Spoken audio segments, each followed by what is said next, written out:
चलिए, तो आज हम कुछ नई चीज शुरू करेंगे।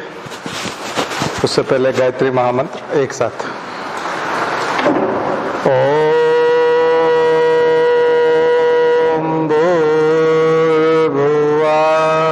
स्वाहा तत्सवितुर्वरेण्यं भर्गो देवस्य धीमहि धियो यो नः प्रचोदयात्।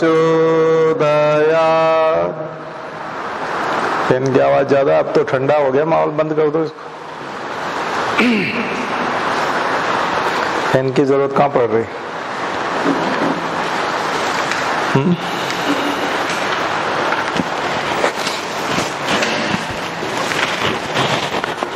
तो हम लोग अब मेंस को फोकस कर रहे हैं, तो आप भी साथ साथ तैयारी कर लो। जो लोग प्री की परीक्षा देंगे 5 जून वाली, वो लोग भी अभी 1-1.5 महीना 2 महीना मेंस की तैयारी कर लो। अभी जो बच्चे मेंस दे रहे हैं उनके लिए भी वीडियो की डिमांड है, तो YouTube पे जाएगा। इसलिए हमारी जो प्राइवेट क्लास है हमारी जो चलती है उसमें भी हम वही पढ़ा रहे हैं। मैं चाहता हूं कि यहाँ पे भी वही चले, तो सबके साथ एक साथ रहेगा आपका सबका। इसलिए मैंने एथिक्स शुरू करने के लिए कहा था, तो एथिक्स हम शुरू कर रहे हैं। आज कुछ पृष्ठभूमि रहेगी, कल अगली बार से आपको सिलेबस वाइज टॉपिक हो जाएंगे। आज कुछ बैकग्राउंड टाइप रहेगा। उससे पहले आप लोगों को सिलेबस पता होना चाहिए कि मेंस का सिलेबस, चाहे आप MPPSC का दें चाहे UPSC का, फर्स्ट पेपर जो होता है वो हिस्ट्री और ज्योग्राफी, कल्चर हिस्ट्री और ज्योग्राफी का होता है। और डेप्थ में प्रश्न आते हैं, थोड़े से प्रश्नों की जो गहराई है वो ज्यादा होती है और एनालिटिकल होते हैं, एनालिसिस पूछा जाता है। प्रश्न उत्तर इस प्रकार के नहीं होते कि आप कुछ चीजें रट के आंसर कर दो, बल्कि इस तरह से होते हैं कि आपका दिमाग चलता है कि नहीं, आप सोच पाते हैं कि नहीं, उस तरह के प्रश्नों के उत्तर लिखना पड़ते हैं। प्रश्न की डिमांड वही होती है। तो इसलिए ये जो कल्चर है, और कल्चर के लिए पर्याप्त हमारे लेक्चर हैं, वो आप देखो पहले से बहुत डीप में दिए हुए हैं, बहुत डीप में। इतना डीप में हम फिर से नहीं पढ़ा सकते, फिर से पूरा महीना उसी में निकल जाएगा, क्योंकि 7, 8, 10 लेक्चर लगेंगे। और उतने लेक्चर अब अगर हम देना शुरू करेंगे तो फिर 1 महीना उसमें चला जाएगा। इसलिए हम कल्चर या स्किप कर रहे हैं। तो कल्चर के लिए आप हमारे पुराने लेक्चर देखो। कल्चर में करंट अफेयर्स का हिस्सा कम होता है। कल्चर वो चीज है जो हमारे यहाँ परंपरा है, भारत की परंपराएं हैं, और वो पहले से है और पहले से बताई गई हैं, तो उसमें बहुत ज्यादा बदलाव आएंगे नहीं। कभी कभी सुप्रीम कोर्ट के कारण और किसी घटना के कारण कोई कल्चर वाली घटना जो है वो प्रसिद्ध हो जाती है, इस वजह से उसके प्रश्न आ जाते हैं, करंट अफेयर से जुड़ जाती है। पर आप ये मान के चलिए कि कल्चर में वो प्रश्न आएंगे जो भारत की संस्कृति है। दूसरा नंबर है मॉडर्न हिस्ट्री, जो सबसे इंपॉर्टेंट हम अभी थोड़े दिन पहले पढ़ भी रहे थे, यहाँ प्रीलिम से पहले भी पढ़ रहे थे। मॉडर्न हिस्ट्री, आधुनिक भारत का इतिहास। मेंस की परीक्षा में मिडिवल को और एंशियंट को नहीं रखा गया, हिस्ट्री को नहीं रखा गया। कल्चर तो है, कल्चर में तो आ जाएगा, लेकिन मॉडर्न हिस्ट्री को रखा गया, हिस्ट्री ऑफ मॉडर्न इंडिया, आधुनिक भारत का इतिहास। क्या कारण है कि आधुनिक भारत के इतिहास को रखा गया है? क्योंकि एक ब्यूरोक्रेट को ये चीज समझना चाहिए। एथिक्स के पेपर के लिए भी जरूरी, इसके लिए भी। इसलिए जब आप मूल कर्तव्यों में बात रखते हैं, तो मूल कर्तव्यों में पहला फंडामेंटल ड्यूटी यही वाला आता है कि हम स्वतंत्रता संघर्ष के आदर्शों को हृदय में संजोए रखेंगे। तो स्वतंत्रता संघर्ष के आदर्श हैं क्या, ये कम से कम ब्यूरोक्रेट को तो पता हो, एडमिनिस्ट्रेटर को पता हो, है ना। और बहुत जरूरी है, भारत जैसे देश के लिए बहुत जरूरी है। भारत जैसे देश के लिए मैं बोल रहा हूं, मैं भी इसी देश का निवासी हूं, लेकिन मैं शब्द यूज कर रहा हूं भारत जैसे देश के लिए। थोड़ा जोर देना चाहिए इसके ऊपर। कई लोग बहुत ज्यादा गौरव करते हैं इस देश पे, और कुछ लोग जो है बहुत ज्यादा क्रिटिसाइज करते हैं इस देश को। लेकिन हम यहाँ इस देश की केवल गौरव गाथा गाने के लिए नहीं है, ना ही इसकी आलोचना करने के लिए है, बल्कि हम इसके संचालन का हिस्सा बनने वाले हैं। हम इस देश को संचालित करने वाले हैं और संचालन करने वालों में से एक रहेंगे। तो हमारा दृष्टिकोण बिल्कुल अलग होना चाहिए। हमारा दृष्टिकोण यथार्थवादी होना चाहिए। एक दृष्टिकोण होता है आदर्शवादी, दूसरा दृष्टिकोण होता है प्रतिक्रियावादी, या यूं कहें कि आलोचनात्मक दृष्टिकोण। लेकिन हम लोगों का क्या होना चाहिए? यथार्थवादी दृष्टिकोण, रियलिस्टिक। प्रशासनिक दृष्टिकोण कैसा होगा? रियलिस्टिक दृष्टिकोण। और रियलिस्टिक होने के लिए कल्चर का जानना भी जरूरी है और मॉडर्न हिस्ट्री का जानना भी जरूरी है। इसलिए फर्स्ट पेपर को देखोगे, उसमें अगला हिस्सा है ज्योग्राफी। उसमें खास करके भारत की ज्योग्राफी और खास करके डिजास्टर मैनेजमेंट। क्योंकि कलेक्टर की टेबल पर ज्योग्राफी का क्या मतलब है? एक कलेक्टर की टेबल पर ज्योग्राफी का क्या मतलब है? नदियों की जानकारी कलेक्टर को होनी चाहिए, क्योंकि बाढ़ आती है, पानी की नहरें होती है, कृषि की सिंचाई होती है, तो ये ज्योग्राफी उसको पता होना चाहिए। पानी के सोर्स पता होना चाहिए। डैम पड़ता है तो उसका मैनेजमेंट करना पड़ेगा एडमिनिस्ट्रेशन को, इसलिए वो करना पड़ेगा। जंगल में है अगर आपका जिला और आप कलेक्टर हैं, तो आपको जंगल की जानकारी होनी चाहिए। वाइल्ड लाइफ है वहां पर, तो वाइल्ड लाइफ की जानकारी होनी चाहिए। रिन्यूएबल सोर्सेज, रिसोर्सेज, उनकी जानकारी होनी चाहिए। ट्रांसपोर्ट की जानकारी होनी चाहिए। सभी तरह के, रेलवे गुजरता है तो सड़क गुजरती है, तो ज्योग्राफी जो आप पढ़ते हो, तो इसलिए वो कलेक्टर की टेबल से जुड़ा हुआ मामला है। मेंस का सिलेबस आप देखोगे तो सीधा सीधा काम आने वाला सिलेबस। प्रीलिम्स में आपका ज्ञान परखा जा रहा है, लेकिन मेंस में आपका कार्य व्यवहार, आपका काम कैसा होगा, ये देखा जाता है। काम की गहराई कैसी होगी। तो इसलिए मैं दूसरे भाग में, आज जो लेक्चर का दूसरा पार्ट रहेगा वो एथिक्स वाला, उसमें कुछ अलग तरीके से बात करूंगा आपसे। अभी मैं फर्स्ट पेपर के ऊपर फोकस करेंगे हम लोग। इस महीने में आधा जिस भी दिन हम लेक्चर देने आएंगे, उस दिन आधा हिस्सा फर्स्ट पेपर से रिलेटेड होगा, आधा हिस्सा एथिक्स से होगा। क्योंकि पूरा एथिक्स वाला करेंगे तो केवल फोर्थ पेपर कंप्लीट होगा, फिर कैसे होगा? तो नवंबर में हम दोनों चीजें लेके चलेंगे। दिसंबर में, क्योंकि 7 जनवरी से मेंस है बच्चों का, यूपीएससी वालों का, तो बहुत बच्चे फोन कर रहे हैं। काफी बच्चों का निकला है। प्रत्यक्ष तौर पर तो हमारे पास 12-13 बच्चे हैं जो साक्षात हमारे सामने बात कर रहे हैं, लेकिन सबके सामने काम कर रहे हैं, पढ़ाई कर रहे हैं, टेस्ट दे रहे हैं। लेकिन देश भर में काफी बच्चे आते हैं, 100 से 150 हर साल बच्चे होते हैं जो संपर्क में रहते हैं, जुड़े रहते हैं, फोन पे बात करते हैं और व्हाट्सएप पे लिख के भेजते हैं, और जो भी तरीका होता है मेल करते हैं, जो भी उनका तरीका होता है। कुछ लोग सारे पेपर का करते हैं, कुछ एक आध सैंपल पेपर टेस्ट करवाना चाहते हैं, सैंपल टाइप कुछ लिख दिया, ऐसे लिख दिया, आप ये टेस्ट करके बताओ। केवल एक से टेस्ट से नहीं आता। आप सारे पेपर का जब तक टेस्ट चेक नहीं कराओगे तब तक आएगा नहीं, तब तक समझ में नहीं आएगा। तो हम आज फर्स्ट पेपर पे फोकस करेंगे। फर्स्ट पेपर में भी मैं आज केवल मॉडर्न हिस्ट्री का होमवर्क दूंगा आपको, और मॉडर्न हिस्ट्री को हम 4-5 दिन में कंप्लीट करने की कोशिश करेंगे। 4-5 लेक्चर में तो नहीं कह सकते, 3 लेक्चर में कंप्लीट करने की कोशिश करेंगे। तो मॉडर्न हिस्ट्री के लेक्चर बड़े इंपॉर्टेंट है। पुराने जो है सारे आप देख लीजिए, यूट्यूब पे पड़े हुए हैं हमारे लेक्चर, तो रिवीजन हो जाएगा आपका। बहुत डीप में पढ़ाया हुआ है। कम से कम 20 लेक्चर होंगे पुराने, अगर आप लेक्चर देखोगे तो 20 मॉडर्न हिस्ट्री से रिलेटेड होंगे।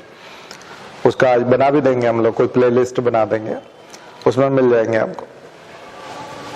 उसमें से आप अपना मॉडर्न हिस्ट्री कर लीजिए, है ना। बहुत लोगों ने मॉडर्न हिस्ट्री को पढ़ाया है लेकिन प्रश्नों की हवा नहीं लगती। यूपीएससी बिल्कुल नया प्रश्न निकाल के लाता है।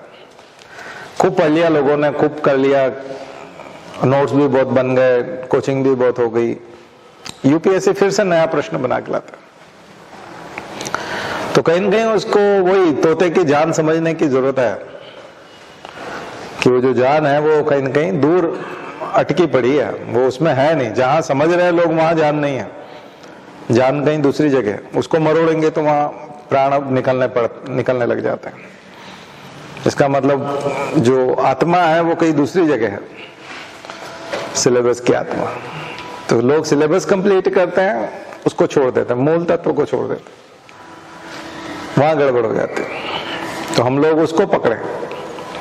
तो ऐसी कुछ चीजें हैं जो भारत को कचोटती रहती है, भारत को पीड़ा देती रहती है। हम लोगों को मॉडर्न हिस्ट्री ऐसा लगता है कि मुगल साम्राज्य का पतन हो गया है अब, और कुछ क्षेत्रीय शक्तियां थी उनको अंग्रेजों ने दबा दिया और अंग्रेज शासन करने लगे। और जब अंग्रेजों का शासन चल पड़ा तो शुरू के जो राष्ट्रवादी लोग हैं वो अंग्रेजों को भगाना नहीं चाहते थे, बस उनसे कुछ मांगना चाहते थे। उनसे कहते थे कि आप हमको थोड़ी ये सुविधा दे दो, वो दे दो।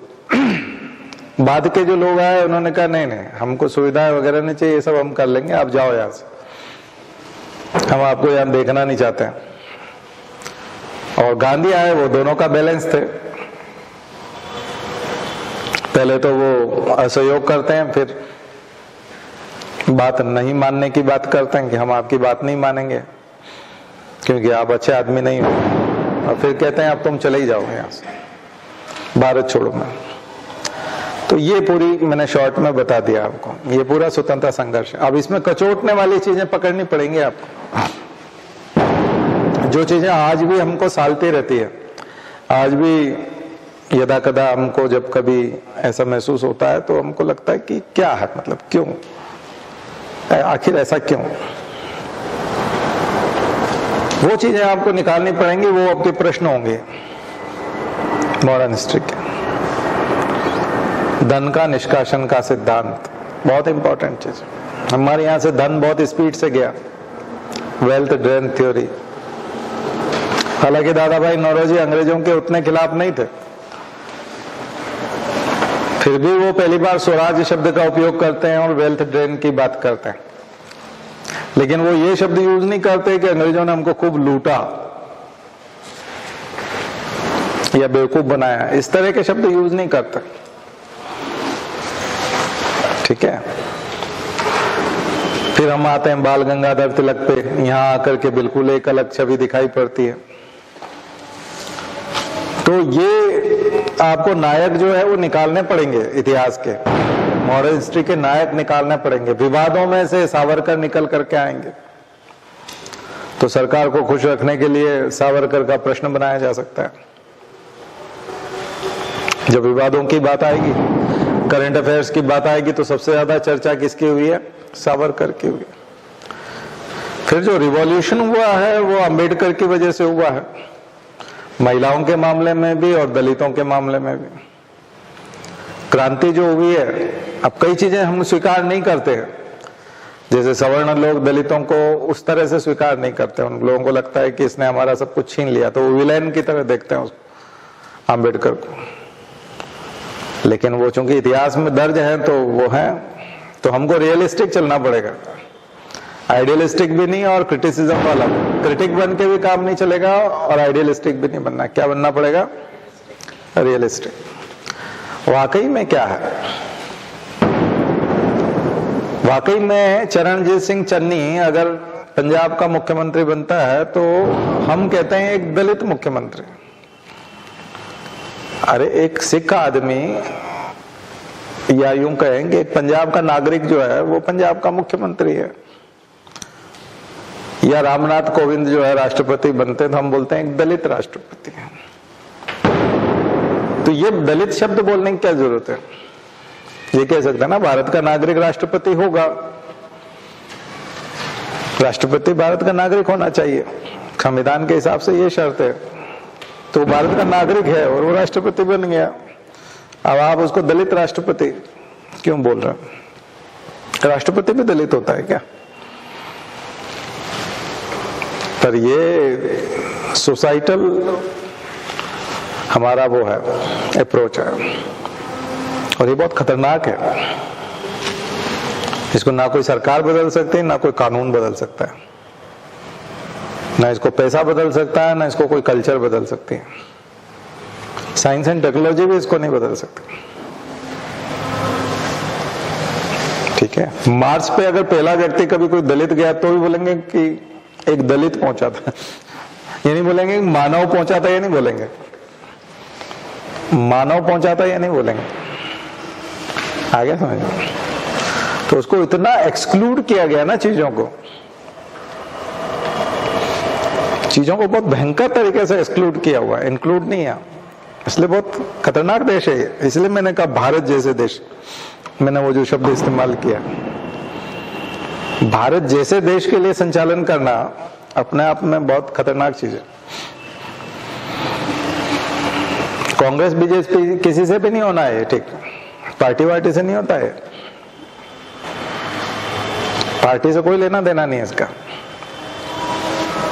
कि नहीं वहां बीजेपी होती तो। बीजेपी है ना, रामनाथ कोविंद बीजेपी में थे, वो राज्यपाल भी थे बिहार के, लेकिन किसी ने उस समय में ज्यादा दलित नहीं किया। लेकिन जैसे ही वो राष्ट्रपति बने कि बहुत ज्यादा हो गया। और यही चीज कांग्रेस के साथ भी।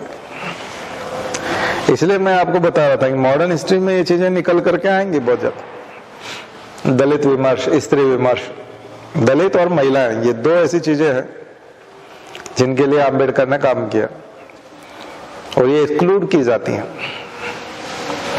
हमारे अंदर से। आप वो कई लोग बोलते हैं नहीं आप इस तरह की बात कर रहे हैं, लेकिन ऐसा कुछ है नहीं। वो बात अलग है कि चोर घर में है और आप मानने को तैयार नहीं है कि चोर नहीं है, ये तो बिल्ली है, आवाज जो आ रही है वो तो बिल्ली खटपट कर रही है। ये आपका नजरिया हो सकता है, लेकिन है तो है। कैंसर हो गया तो कैंसर को मान लेने से इलाज जल्दी हो सकता है कि कैंसर है, तो उसका इलाज शुरू हो सकता है, कीमोथेरेपी हो सकती है, रेडियोथेरेपी हो सकती है, और हो सकता है कैंसर से मुक्ति मिल जाए। लेकिन कैंसर को नकारते रहने से तो हो सकता है कि आपका कैंसर फैल जाए और आपकी मृत्यु हो जाए। नकारते रहने से कुछ नहीं होगा, जो समस्या है वो है। तो आपको देखना पड़ेगा, जो नब्ज जो पकड़ी जाती है ना, और उससे जो बीमारी की पहचान होती है, वो आपको भारत के मॉडर्न हिस्ट्री की नब्ज पकड़नी पड़ेगी। वेल्थ ड्रेन, जैसे कि आर्थिक रूप से हम सब गरीब हुए, आर्थिक रूप से हम सब गरीब हुए। आज हम सोचने का नजरिया भी चेंज करेंगे, आपका थोड़ा सा सोचने का नजरिया भी चेंज करेंगे। देखिए क्या होता है कि केवल पढ़ते रहने से, किताबें पढ़ते रहने से नजरिया चेंज नहीं होता।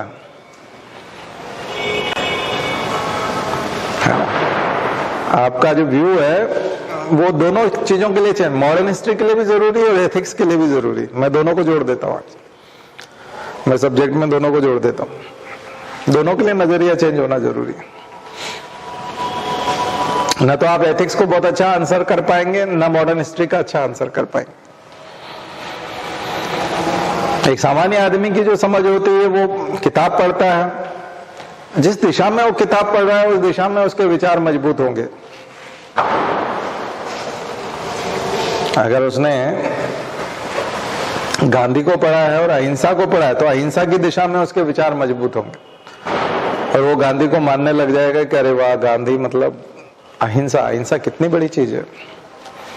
और ये अहिंसा का जादू तो हम समझ ही नहीं पाए थे, किताब पढ़ने के बाद हमको लगने लगा कि अहिंसा इतनी बड़ी चीज थी, और गांधी इसको इस्तेमाल करते थे, और ये भारत की आजादी में इस्तेमाल हुआ एक शस्त्र था।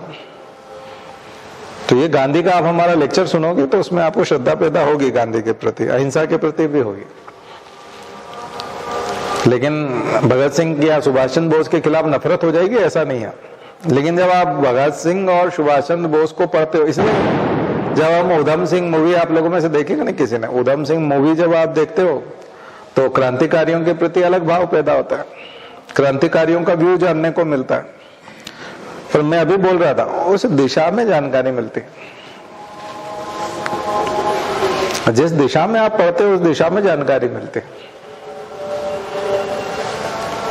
दूसरी तरफ की जानकारी फिर हमको नहीं रहती। तो क्या हमको सभी दिशाओं की जानकारी लेनी चाहिए नहीं, अब एडमिनिस्ट्रेशन के लिए कुछ क्षेत्र है हमारे,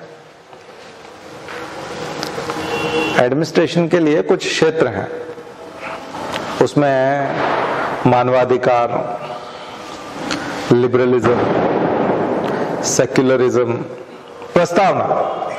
आप अपने क्षेत्र निर्धारित करना चाहते हो कि हमारा दायरा क्या हो, तो उसके लिए प्रीएम्बल, कॉन्स्टिट्यूशन का प्रीएम्बल पकड़ लो। प्रीएम्बल में, प्रस्तावना में जो चीजें दी हुई है वो आपका अध्ययन क्षेत्र है, स्टडी एरिया है, फोकस एरिया है, वो देखना पड़ेगा वहां तक। इसलिए सावरकर को जानने की ज्यादा जरूरत महसूस नहीं होती कई लोगों को, क्योंकि वो फोकस एरिया से डाइवर्ट करता है, वो डाइवर्ट करता है, इसलिए जरूरत नहीं होती। परिवार के लोग इकट्ठा हैं और परिवार के लोग कोई उत्सव मना रहे हैं या प्लान कर रहे हैं, शादी प्लान कर रहे हैं, या परिवार में किसी का जन्मदिन है उसकी कोई योजना बन रही है। 20 लोग इकट्ठा हैं और एक व्यक्ति 1 घंटे बाद आने वाला है, दूसरा व्यक्ति दूसरे दिन आने वाला है। परिवार के कुल सदस्य 24 हैं, एक व्यक्ति 1 सप्ताह बाद आने वाला है। लेकिन एक व्यक्ति 10 साल पहले किसी को गोली मार के भाग गया था, आया समझ में, और उसको 10 साल हो गए, वो आया नहीं। तो 24 लोग थे परिवार में, तो उस व्यक्ति का भी जिक्र होगा जो शाम को आने वाला है, उस व्यक्ति का भी जिक्र होगा जो कल आने वाला है, उस व्यक्ति का भी जिक्र होगा उस मीटिंग में जो 1 सप्ताह बाद आने वाला है। लेकिन उस मीटिंग में उसका जिक्र नहीं होगा, क्योंकि उसमें से आधे सदस्य उससे नफरत करते हैं, आधे सदस्य उसको माफ कर चुके हैं कि नहीं ठीक है उसने किस परिस्थिति में गोली मारी होगी, जो भी है, लेकिन आधे सदस्य नफरत करते हैं। इसलिए उसमें बहुत ज्यादा जिक्र उस सभा में होगा नहीं उसका। इसलिए आपके प्रश्नों में भी बहुत ज्यादा संविधान से या मॉडर्न हिस्ट्री से कौन से प्रश्न आएंगे आपको समझ में आ रहा होगा। कौन से प्रश्न आएंगे जिनकी उपस्थिति जरूरी है, जो निर्णय लेंगे और जिनके माध्यम से, इसलिए मैंने अभी आपको कहा यथास्थिति उसमें आना पड़ेगा, रियलिस्टिक में, आदर्शवादी कंडीशन में नहीं जाना है, और आलोचनात्मक में भी उतना जाने की जरूरत नहीं पड़ेगी। किस में ज्यादा जरूरत पड़ेगी? वास्तविक, यथार्थवादी। सिलेबस को समझाने का है ना, ये ऐसा लेक्चर आपको कहीं नहीं मिलेगा कि आप सिलेबस में से कैसे इंपॉर्टेंट निकालें, और फिर एथिक्स में ले जाऊंगा मैं आपको यहां से। और इसीलिए 4 चीजें एक साथ जुड़ती हैं, पकड़िएगा इन 4 चीजों को, लिखिए, जुड़ी रहती हैं। एक है इकोनॉमी, सबसे पहली चीज है इकोनॉमी, सबसे पहली चीज है इकोनॉमी। दूसरा है समाज, सोसाइटी। और चूंकि भारत है तो रिलीजन की बात तो होगी, लेकिन इसको हम चौथे नंबर पे लिखेंगे। रिलीजन को हम लोग किस पे लिखेंगे? चौथे नंबर पे लिखेंगे।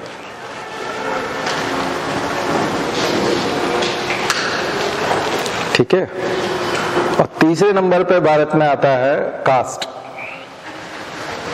हालांकि वो सोसाइटी का पार्ट हो जाएगा, भी छोड़िए, तीसरे नंबर पे मैं आपको और कुछ बताता हूँ। सोसाइटी में महिलाएं भी आ जाएंगी, कास्ट भी आ जाएगा, इसलिए यहाँ तीसरा नंबर हम किसी दूसरे को देंगे। और रिलीजन वाला जो है, religion and culture, 4th number डाल दीजिए।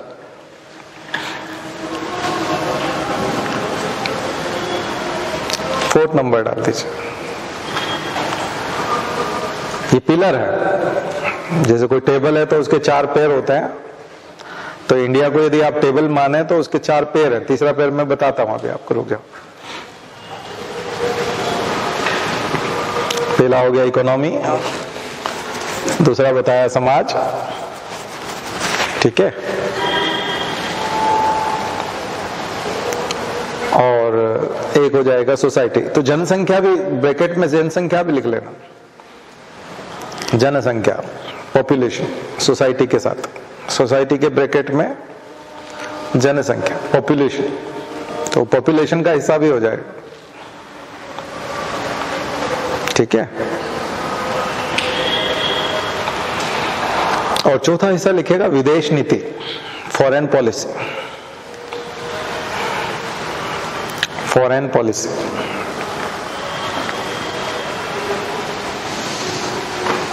ये चार चीजों को आप मॉडर्न स्ट्रीम में लेके चलिएगा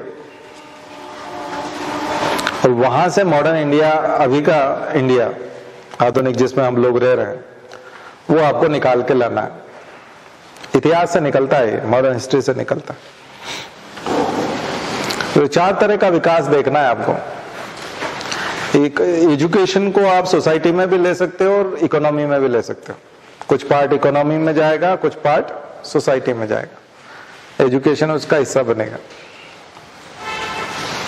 और फॉरेन पॉलिसी में मिलिट्री और वो सब हिस्सा भी बन जाएंगे, दूसरी चीजें भी बन जाएंगी। तो भारत में किन किन चीजों का मॉडर्न हिस्ट्री में विकास हुआ है, ये चार चीजों के इर्द गिर्द घूमता है। और कास्ट और महिलाओं को किसमें, सोसाइटी में डाल सकते हैं। अब आप देखो कि कितनी चीजों को आप पढ़ते हो मॉडर्न हिस्ट्री में। क्या मॉडर्न हिस्ट्री पढ़ते समय सोसाइटी वाले हिस्से पे ज्यादा जोर देते हैं? कभी हम राजनीति वाले पे ज्यादा जोर देते हैं, इसलिए यूपीएससी के प्रश्न बिल्कुल अलग हो जाते हैं। किसने क्या किया था, कौन सा अखबार चलाया था और कौन सा आंदोलन किया था, हमारा फोकस उसी पे रहता है, इन चार चीजों पे नहीं रहता। और ये चार चीजें बहुत प्रभावित करती हैं।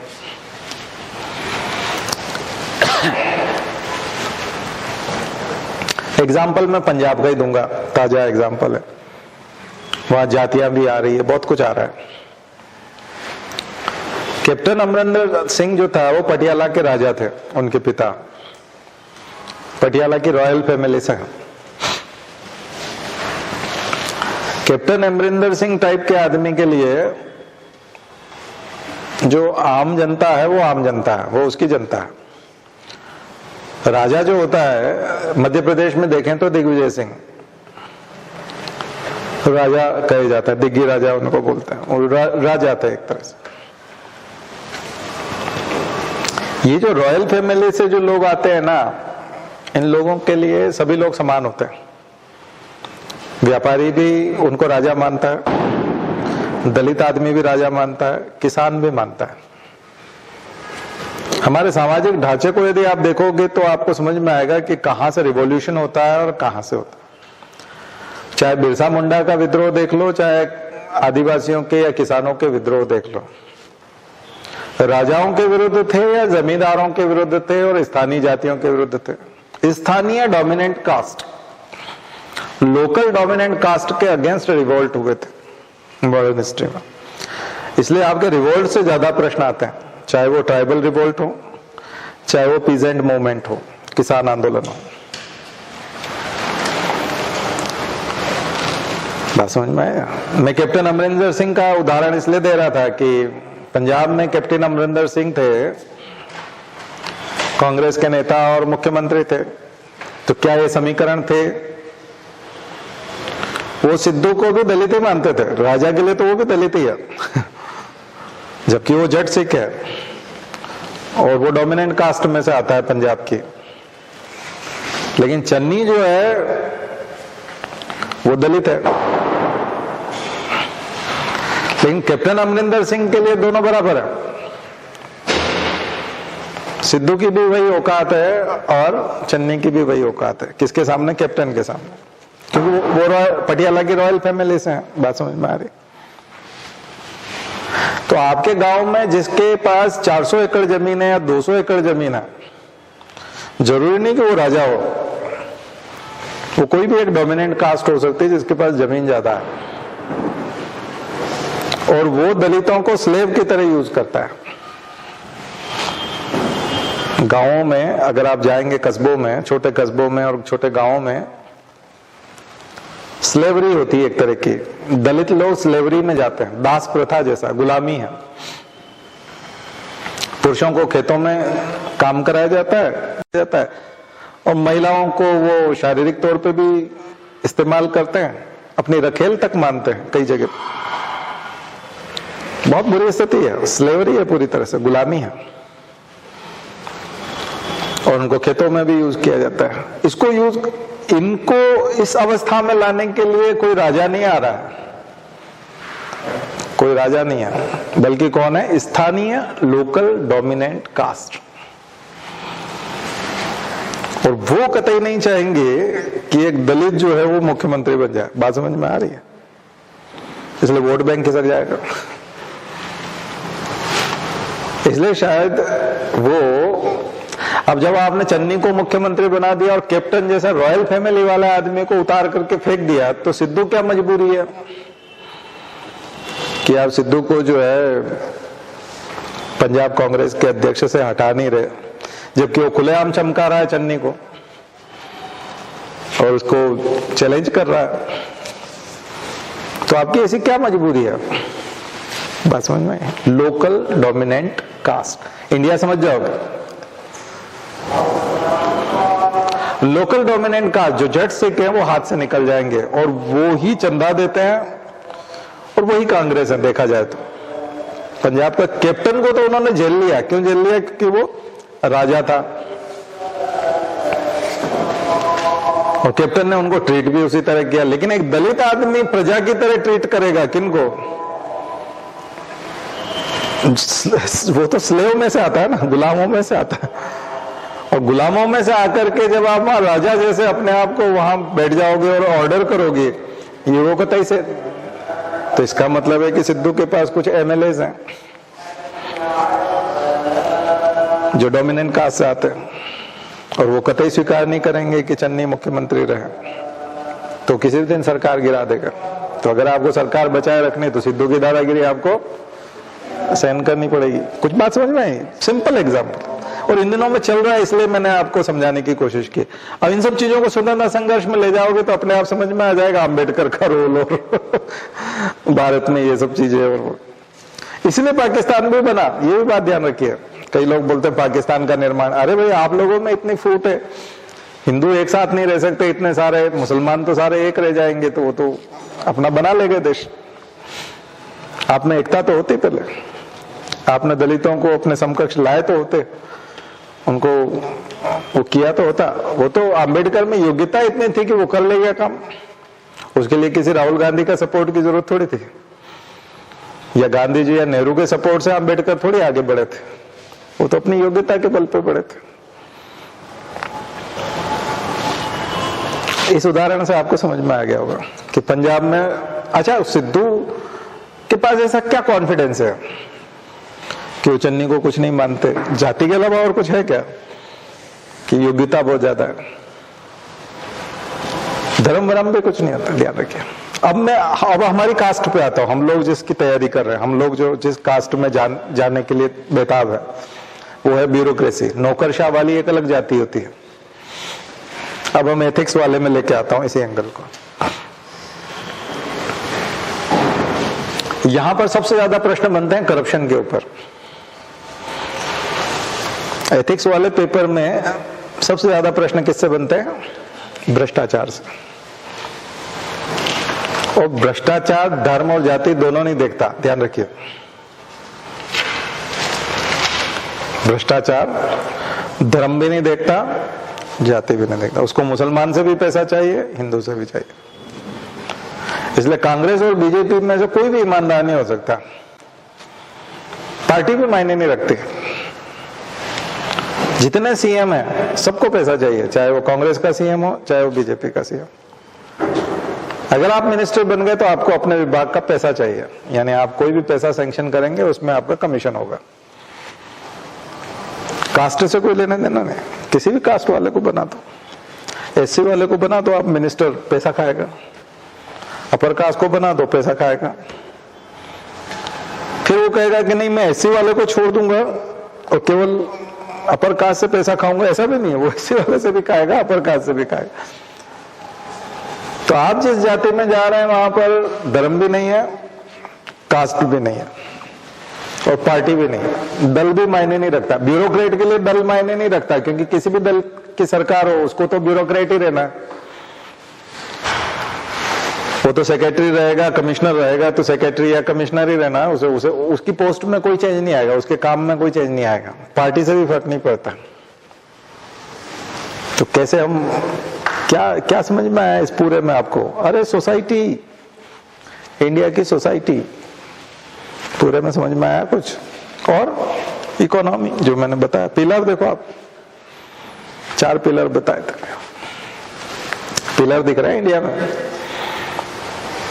इन चीजों को समझे बिना यदि आप इंपॉर्टेंट प्रश्न निकालने जाओगे तो उल्टे सीधे प्रश्न है। आपको लगता है गांधी जी बहुत इंपॉर्टेंट है, आजाद हिंद फौज बहुत इंपॉर्टेंट है, इन सब चीजों का कोई मतलब नहीं है। इसलिए आप यूपीएससी के प्रश्न देखो, भारत के स्वतंत्रता संघर्ष में महिलाओं का योगदान बताइए, भारत के स्वतंत्रता संघर्ष में किसान आंदोलनों का योगदान बताइए, भारत के स्वतंत्रता संघर्ष में जनजातीय समुदायों ने विद्रोह किया, क्या वो वाकई में अंग्रेजों को भगाना चाहते थे या उनकी निजी दुश्मनी थी?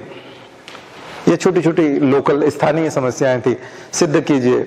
ऐसे ऐसे प्रश्न आते हैं। अब मैं आपको कैसे समझाऊं? मतलब ये बड़ा अलग टाइप का, मतलब ये महसूस करने की चीज है, मॉडर्न सिस्टम महसूस करने की चीज है। उसके लिए आपको है ना भारत की सोसाइटी को महसूस करना पड़ेगा सबसे पहले। और वो सोसाइटी में कोई परिवर्तन आया नहीं आया है, साइंस एंड टेक्नोलॉजी की वजह से भी नहीं आया। चाहे आप mobile 4G 5G 6G 7G 8G कुछ भी लेके आ जाओ, कोई चेंज नहीं आना इंडिया में। इसलिए मैंने कहा था भारत जैसे देश को अगर आपको गवर्नेंस देनी है, यहां अगर एडमिनिस्ट्रेशन करना है, तो यहां बहुत सारी चीजें मायने रखती है। और उसमें सबसे बड़ी चीज है सोसाइटी और इकोनॉमी। ठीक है, वो समीर वानखेड़े वाला किस्सा बताया था सब लोगों को, देखा आप लोगों ने? वही सब हो रहा है कि नहीं हो रहा ड्रामा? आपको हमने पहले ही बताया। कुछ लोग, मुझे लगता है उस दिन ना 8-10 लोग कम हो गए क्लास में। मेरे यहाँ ऐसा होता है, 2014 में जब मैं पढ़ा रहा था शुरू में, तो कुछ लोग वो असहमत हुए और कुछ ना तो बहस भी की, 1-2 तो खड़े भी हुए थे, फिर मैं होने नहीं देता। कुछ नीचे भी मिले थे, सर ऐसा थोड़ी होता है, ऐसा नहीं है। मेरे को मालूम था ये अगली बार नहीं आएगा, इसका आज आखिरी दिन है। लेकिन 2016 में आते आते वो मुझे कहीं मिला और फिर मुझे आकर, सर आप बिल्कुल 100% सही कहते हो सर। मैंने कहा अब तुमको अगर 2 साल बाद समझ में आएगी या जब कुछ हो ही जाएगा तब समझ में आएगा, तो उसका हम क्या कर सकते हैं? हमको तो मालूम है ना, हमको तो मालूम है हमारे साथ में जो IRS हैं, जो कस्टम वाले, इनकम टैक्स वाले, मुंबई पोस्टिंग ही क्यों लेते हैं? क्योंकि वो हीरोइंस की दोस्ती चाहते हैं, उनको गर्लफ्रेंड की तरह रखना चाहते हैं हीरोइंस को, और पैसा चाहते हैं, अनाम शनाम पैसा मिलता है। ये 2 ख्वाहिशें हैं उनकी मुंबई में पोस्टिंग लेना। नहीं तो मुंबई पोस्टिंग लेने की क्या जरूरत है? हमको तो मालूम है ना, सपना होता है आदमी का, उनका आवारागर्दी करने को मिलेगी, ओपन है वहां का कुछ माहौल शुरू से ही, काफी समय से मुंबई करीब पिछले 100 सालों से काफी ओपन सोसाइटी है। इधर बहुत नॉर्थ इंडिया के इधर के जो, हालांकि वो तो मुंबई के रहने वाला है, तो बहुत पैसा बस, करप्शन भयंकर, वो फिरौती तक आ गया। अब आप सोचो कि जिस प्रदेश का होम मिनिस्टर अंबानी से 100 करोड़ का फिरौती मांग रहा था, वो गाड़ी खड़ी करके, कौन? होम मिनिस्टर और DGP, मतलब मुंबई का पुलिस कमिश्नर और होम मिनिस्टर और एक इंस्पेक्टर, वो और एक आदमी को पानी में डुबो के मार दिया, क्या किया उसको? मतलब होम मिनिस्टर जहां फिरौती में इन्वॉल्व हो, ये तो बहुत छोटा सा आदमी है। तो क्या चरित्र हो सकता है उस राज्य का, और क्या चरित्र हो सकता है उस शहर का और शहर के लोगों का? वो पैसे के लिए कुछ भी कर सकते हैं। तो शाहरुख खान से 25 करोड़, मैं तो कह रहा हूँ 200 करोड़ 250 करोड़ कुछ मांगा होगा।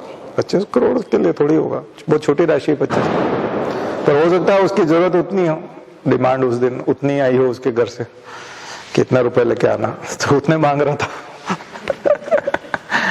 और बीजेपी अनावश्यक ही फंस मरी। मैंने भी 4-5 मेरे जो अच्छे मित्र हैं, वो सोशल मीडिया पे खूब लिख रहे थे फेवर में समीर वानखेड़े के। मैंने फिर उनको फोन किया, मैंने कहा देखो ऐसा है कि एक काम, मैं आपको लिखने से मना नहीं कर रहा हूं, लेकिन 1-1.5 महीना रुक जाओ फिर लिखना। आप 1-1.5 महीना बाद लिखना है इसको। अभी अच्छा ऐसा है कुछ, मतलब कुछ है क्या कुछ? मैंने कहा मैं कुछ कहूंगा आप मानोगे नहीं। आप एक काम करो, 1-1.5 महीना रुक जाओ, हमारे कंसेप्ट क्लियर है, क्योंकि हमको पता है ना, हमको पता है। अब वो क्या हिंदू मुस्लिम एंगल आ गया तो उनको लगा कि शाहरुख खान मुसलमान है, इसको दबोचने का इससे बढ़िया और कोई मौका नहीं। लेकिन आप गलत जगह पे कर रहे हो, गलत जगह पे वो दांव खेल रहे हो। आपका सिक्का बड़ा भयंकर खोटा है, यहाँ फंस जाओगे। तो बच्चे जो है बहुत सारे उस दिन से क्लास में गायब हो गए। अब वो कई लोग फिर बाद में इसलिए नहीं आते कि हम गलत सिद्ध होंगे, इसलिए वो हमसे कट ही जाते हैं, हमेशा के लिए भी कट जाते। ऐसा एक घटना नहीं है, मैंने न जाने कितनी घटनाओं के बारे में भविष्यवाणी की, बाद में जाके वो सारी सही निकली है। क्यों भाई? तो आप तो काफी 4-5 साल से आ रहे हो, आपको लगा होगा उस दिन तो ऐसा लगता है कि एग्री नहीं कर सकते, मतलब ये वाली चीज तो बिल्कुल वो नहीं है। लेकिन मेरा एनालिसिस, अभी मैंने पंजाब वाला आपको एग्जांपल देके बताया, मैं यहाँ बैठ के खबरों को कैसे लेता हूँ आप समझ सकते हैं। मेरे लिए वो खबर नहीं होती है, मैं सोसाइटी में घुस जाता हूँ, मैं समझता हूँ कि ये ऐसा कर क्यों रहा है। दूसरे लोग बोलते हैं अच्छा सिद्धू है, ये चन्नी को चमका रहा है, हाथ पकड़ के खींच रहा है, उसके कंधे पे हाथ रख रहा है। नहीं नहीं, उसके अंदर वो जाति वाला कॉन्फिडेंस, और वो दलित है, ये ऐसे किसी सीएम के साथ वो नहीं कर सकता। बात समझ में आए ना? ये कॉन्फिडेंस कहाँ से आया, किसने दिया उसको? जाति ने। योग्यता वगैरह भी कुछ नहीं होती, पैसा वैसा भी कुछ नहीं होता, जाति बहुत बड़ी चीज है, बहुत बड़ी चीज है भारत में, भयंकर कॉन्फिडेंस देती हो। और ये एकदम रॉयल फैमिली को नहीं देती, इसलिए दिग्विजय सिंह जैसे लोग आप देखते हो SC/ST को पट्टा बांध देंगे, SC/ST को बहुत उछालेंगे, बहुत सपोर्ट करेंगे, उनको कोई दिक्कत नहीं है SC/ST से, क्योंकि वो राजा है और उनके लिए बाकी सब प्रजा है। तो कैप्टन के सामने कोई OBC, कोई SC, कोई ST कुछ कोई मायने नहीं रखता। लेकिन आप राजस्थान में दलितों को देखोगे तो वो घोड़े पे नहीं बैठ सकते, शादी में घोड़ी पे नहीं बैठ सकते। किसी गली में से, अपर कास्ट वालों की गली है, मोहल्ला है, वहां से अगर बिंदौली निकलती है तो दूल्हे को घोड़ी छोड़ना पड़ती है, या फिर बिना घोड़े के या बिना बैंड बाजे के निकलना पड़ता है, नहीं तो दंगा हो जाता है, हत्या हो जाती है दूल्हे की। तो ये घोड़ी पे बैठने से इकोनॉमी को क्या फर्क पड़ रहा है? नहीं, आप डोमिनेंट कास्ट को चैलेंज कर रहे हो कि हम भी तुम्हारे बराबर है। ये जो इक्वालिटी वाली बात आती है ना, वो इक्वालिटी कभी आ नहीं सकती। इसलिए बहुत सारे समझदार लोग देश छोड़ देते हैं, भारत देश छोड़ देते हैं, क्योंकि उनको लगता है इस देश का कुछ नहीं हो सकता, यहाँ कुछ हो ही नहीं सकता, कुछ भी नहीं हो सकता है, क्योंकि जड़ें बहुत गहरी है, बहुत गहरी है और बहुत खतरनाक है। वो इसलिए दिक्कत आती है, नहीं तो उसमें क्या गली क्या घिस जाती है, रास्ता घिस जाता है घोड़ी के चलने से, या और कुछ हो जाता है। क्या प्रॉब्लम क्या है? फिजिकल कोई प्रॉब्लम, साइंटिफिक कोई काज बताओ, डिजास्टर मैनेजमेंट से रिलेटेड कुछ हो तो बताओ कि डिजास्टर हो जाता है, कुछ हो जाता है, कुछ ऐसा कोई काज नहीं है जिसको एक्सप्लेन किया जा सके। फिर आपको उसके लिए जाना पड़ेगा सोसाइटल में। परसेप्शन कैसा है? सामाजिक वाला। इसलिए पूरा हमारा जो स्वतंत्रता संघर्ष है और सोशल रेनेसा है, सामाजिक और धार्मिक पुनर्जागरण, इसी के ताने बाने में बंधा हुआ है। ज्योतिबा फुले ले लोगे, आर्य समाज ले लोगे, विवेकानंद भी बात करते हुए दिखेंगे, फिर आपको थियोसॉफिकल सोसाइटी भी लगभग वैसे ही बात करती हुई दिखेगी, और ये हेनरी विवियन डेरोजियो भी भारतीयों के बारे में यही बात कहते हुए दिखेंगे यंग बंगाल मूवमेंट में। और वो बंगाल का रेनेसा इतना पुराना है, इसलिए वहां अभी कुछ असर दिखता है और वहां बीजेपी टिक नहीं पाती। आपको बात समझ में आ रहा है? क्योंकि वहां रूढ़िवादी कोई भी पार्टी टिक नहीं पाएगी, क्योंकि वो रेनेसा वहां उस जमाने में हुआ था। चाहे वो ईश्वरचंद विद्यासागर ने किया हो, महिलाओं को पढ़ाने की बात हो, विधवाओं का विवाह कराने की बात हो, सबसे पहले अगर हमारे धर्म की और जाति के बंधनों को सबसे पहले काट के फेंका और सबसे पहले अंगूठा अगर किसी ने दिखाया तो वो बंगाल था, चाहे वो राजा राम मोहन राय हो, चाहे ईश्वरचंद विद्यासागर हो। उसी का असर है कि वहां पर जो पॉलिटिकल अवेयरनेस है वो बहुत ज्यादा है, और उनको आप बहका नहीं सकते, उनको बहला फुसला नहीं सकते। वहां कोई हिंदू कार्ड, जाति का कार्ड चल नहीं सकता, आप उनको बांट नहीं सकते, इसलिए वहां सक्सेस नहीं मिलती। आपने देखा पूरे भारत में सक्सेस है, वहां नहीं है। कारण समझ में आ गया होगा आपको।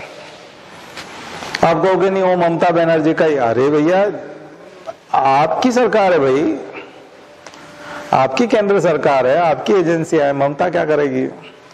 महाराष्ट्र में ऐसा ऐसा ऐसा, अरे महाराष्ट्र में उद्धव ठाकरे क्या कर लेंगे? आपकी एनसीबी है, ब्यूरो आपका है, कस्टम और सेंट्रल एक्साइज डिपार्टमेंट दिल्ली से चल रहा है। अगर वो इतना ही बेकार है तो उस अपराधी को अंदर करो और इसको प्रमोट करके हाईलाइट कर दो। उनको मालूम है, आपने उसको जांच से क्यों हटाया, आप उसको छुपा क्यों रहे हो? कुछ ना कुछ मिला होगा आपको उसके अगेंस्ट। बात समझ में आ रही ना? आपका है ना बंदा, वो आपको रिप्रेजेंट कर रहा है और वो तो पार्टी को भी रिप्रेजेंट करने लग गया। और लोग तो हिंदू मुस्लिम करके उसको हिंदू बना के वो करने लगे। जब आप अपनी सरकार में अपनी एजेंसियों से अपनी ताकत के साथ अगर सक्सेस नहीं दिला पा रहे, इसका मतलब कुछ ना कुछ है मामला। बात समझ में आई ना? ऐसा तो है नहीं कि वो एजेंसी दूसरे के हाथ में, राहुल गांधी के हाथ में, वो सक्सेस नहीं होने दे। एजेंसी के मालिक आप हो, आपकी इच्छा के बिना कुछ नहीं हो सकता उस एजेंसी में। वहां आप उसको सक्सेस नहीं दिला पा रहे हो। चुनाव आयोग आपका, चुनाव की डेट जो है, आपने 8 चरणों में चुनाव कराया बंगाल में। ये सब किसने कराया? आप ही ने कराया ना। जो संभव नहीं है, असंभव से असंभव चीजें आपने की है, उसके बावजूद आप ठीकरा फोड़ते हो कि ये उसने कर दिया। वो कहां से कर देंगे? ये है रेनेसा, सोशल रिलीजियस रेनेसा, धार्मिक और सामाजिक पुनर्जागरण का कमाल है। सोसाइटी किससे, रिजल्ट किससे है? सोसाइटी से। इसलिए सोसाइटी का इंपॉर्टेंस समझ में आ रहा है आपको? इसलिए सोशियोलॉजी एक कंपलसरी सब्जेक्ट के तौर पे 5th पेपर जो है शुरू होने वाला है बहुत जल्दी यूपीएससी रिकमेंडेशन में है। वो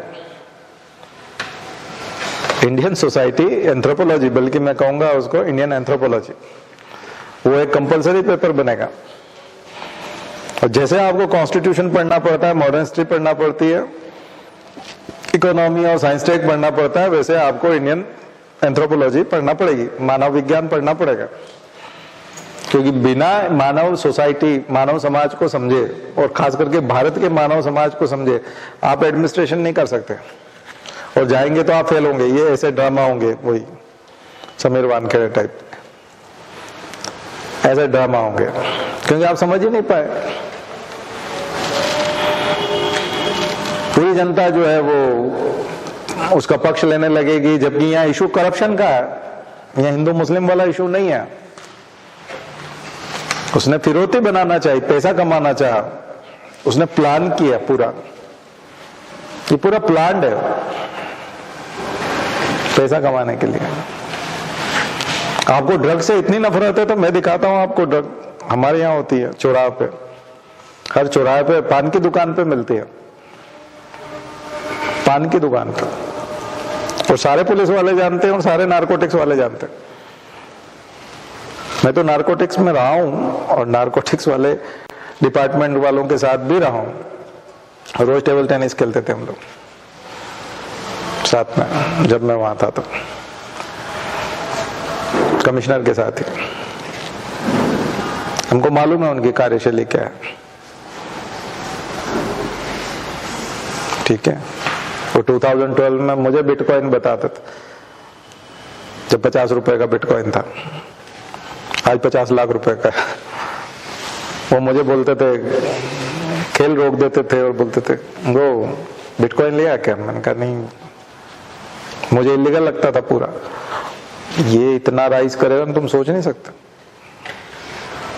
मैंने कहा हाँ हो सकता है करे, लेकिन भारत के हिसाब से भी नहीं। हम तो जिस फैमिली से आते थे, हमारे यहाँ तो मतलब पिताजी अगर 50 रुपए जेब खर्च दे रहे और 500 रुपए का भी हमारे पास मिल जाए तो वैसे ही पिटाई हो जाए हमारी कि तुम्हारे पास 500 रुपए कहां से आ गए। हम तो कभी 50 रुपए से ज्यादा नहीं देते।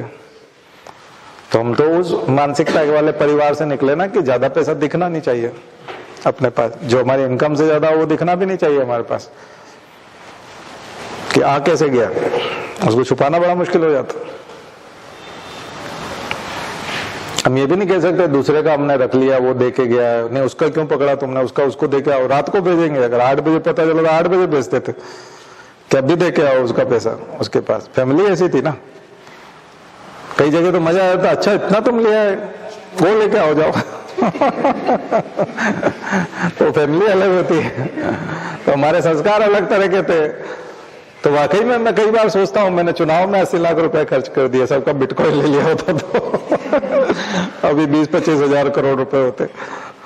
हाँ, तो कोचिंग चलाने की जरूरत नहीं, अच्छा खासा फिर तो स्कैंडिनेवियन कंट्री में ही जाते हैं ना, जो नंबर 1 पे सारे इंडाइसेस में, है ना, वहीं जाकर के बनते हैं बढ़िया। या फिर यूएस में रहते हैं, यहाँ क्यों रहते हैं?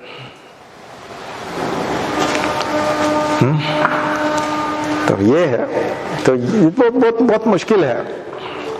इसलिए आप जब तक सोसाइटी को, इन सब के कनेक्शन को नहीं देखोगे ना इकोनॉमी के, तब तक आपको विश्वास नहीं आएगा, तब तक आप एम.एन. रॉय को नहीं समझ सकते, भारत की पार्टियां क्यों बनी, आचार्य नरेंद्र देव को नहीं समझ सकते, जयप्रकाश नारायण को नहीं समझ सकते। ये चीजें हैं। इसलिए भगत सिंह को समझना बहुत आसान नहीं है, भगत सिंह की पार्टी को समझना भी बहुत आसान नहीं है। भगत सिंह के आते ही पार्टी में सोशलिस्ट शब्द आ गया था, समाजवादी शब्द आ गया था। भगत सिंह से पहले उस पार्टी में सोशलिस्ट शब्द नहीं था। हिंदुस्तान रिपब्लिकन एसोसिएशन था, लेकिन बाद में क्या हो गया, वो सोशलिस्ट। मूवी देखी ना उधम सिंह, उसमें वो पार्टी का नाम लेता है HSR, तो क्या तुम मुझसे हो? हाँ, सोशलिस्ट, समाजवादी। और अभी की सरकार के साथ तो बिल्कुल मैच नहीं करता भगत सिंह, बिल्कुल नॉन रिलेवेंट है, बिल्कुल उसका रिलेवेंस ही नहीं आता। उनको तो लगेगा कि ये दुश्मन है, अगर उसकी स्पीच को पढ़ोगे, उसके आर्टिकल्स को पढ़ोगे तो ऐसे ही लगेगा।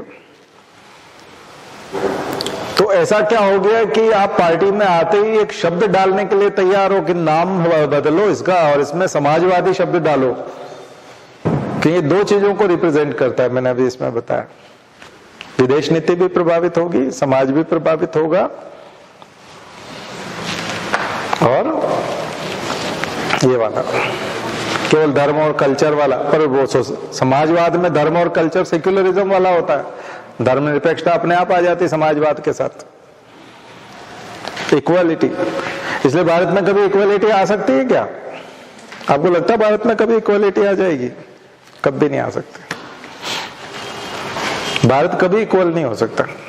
मैं निराश नहीं हूं, ऐसा नहीं कि मैं कोशिश नहीं करूंगा, मैं कोशिश करूंगा इक्वालिटी के लिए। तमाम लोगों ने की है, हम भी करेंगे, संविधान भी कर रहा था, अम्बेडकर भी कर रहे थे, तमाम लोगों ने की, तो हम भी कोशिश करेंगे। लेकिन आना बड़ा मुश्किल है, असंभव नहीं है, नामुमकिन नहीं कह सकते, लेकिन इतना आसान नहीं है, लगती हुई दिख नहीं रही है। इतने सालों के बाद भी कभी इक्वालिटी आते हुए दिख नहीं रही, बराबरी नहीं है, बहुत दिक्कत है। कई बार लगता था कि पार्टियां बदल जाएंगी, कांग्रेस की वजह से नहीं हो रहा है, बीजेपी आ जाएगी तो उतना ही भ्रष्टाचार है, सारे दफ्तरों में उतना ही भ्रष्टाचार है, आप चले जाओ, उतना ही भ्रष्टाचार। कम ज्यादा थोड़ा बहुत अनुपात कम ज्यादा हो सकता है बढ़ गया हो सकता है थोड़ा सा किसी क्षेत्र में कम हुआ हो, लेकिन उतना ही भ्रष्टाचार है। भ्रष्टाचार के मामले में आप क्लीन चिट नहीं दे सकते अभी सरकारों का, करप्शन भयंकर है। और आपका चौथा पेपर में यदि आप आओगे तो यहाँ विषय करप्शन पे आएगा। तो सरकारें बदलने से करप्शन नहीं रुकता, और करप्शन जाति देख करके, धर्म देख करके करप्शन नहीं होता, वो सबको, सारे लोग पीड़ित होते हैं, अपर कास्ट भी पीड़ित होती है और लोअर कास्ट भी पीड़ित होती है करप्शन से, ध्यान रखिए। हिंदू भी पीड़ित होता है और मुसलमान भी पीड़ित होता है। करप्शन सबको मारता है, सबकी पिटाई लगाता है, और सारा जेंडर, मेल भी पीड़ित होता है, फीमेल भी पीड़ित होती है, बच्चे भी होते हैं, बूढ़े भी होते हैं, विकलांग भी होते हैं। करप्शन मतलब सब लोग पीड़ित। नौकरियां नहीं मिलेंगी तो फिर किसी को नहीं मिलेगी।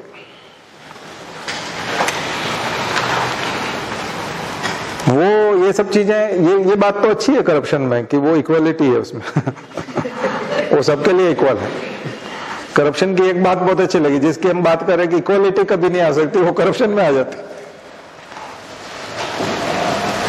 हाँ, कोई रूरल एरिया में बैठा हुआ है 70 किलोमीटर दूर, डिस्ट्रिक्ट हेडक्वार्टर से 70 किलोमीटर दूर बैठा हुआ है, और एसटी का आदमी है। अगर वो 1 लाख रुपया रिश्वत देगा तो डिस्ट्रिक्ट हेडक्वार्टर पे आके बैठ जाएगा। उसकी नौकरी कहाँ होगी? अब डिस्ट्रिक्ट हेडक्वार्टर। और रूरल एरिया में उसको 70 किलोमीटर दूर दराज के जंगल में नौकरी करने की जरूरत नहीं है। और अगर वो अग्रवाल जी हैं, शर्मा जी हैं, और वो 1 लाख रुपया खर्च करेंगे तो वो भी आके बैठ जाएंगे। महिला है तो वो भी आके बैठ सकती है। मुसलमान है तो वो भी 1 लाख रुपया खर्च करके। यहाँ किसी भी मंत्री के यहाँ ये नहीं पूछा जाता है कि तुम मुसलमान हो, तुम 70 किलोमीटर दूर ही रहोगे, चाहे वो बीजेपी का कट्टर हिंदू हो मंत्री। मुसलमान से भी 1 लाख रुपया प्रेम से लेके उसका ट्रांसफर कर देता है। तुम हमारे भाई हो, मुस्लिम हो तो क्या हुआ दलित हो तो क्या हुआ, आओ खाना खाते हैं, साथ में रहते हैं। करप्शन बहुत बहुत प्यारी चीज है।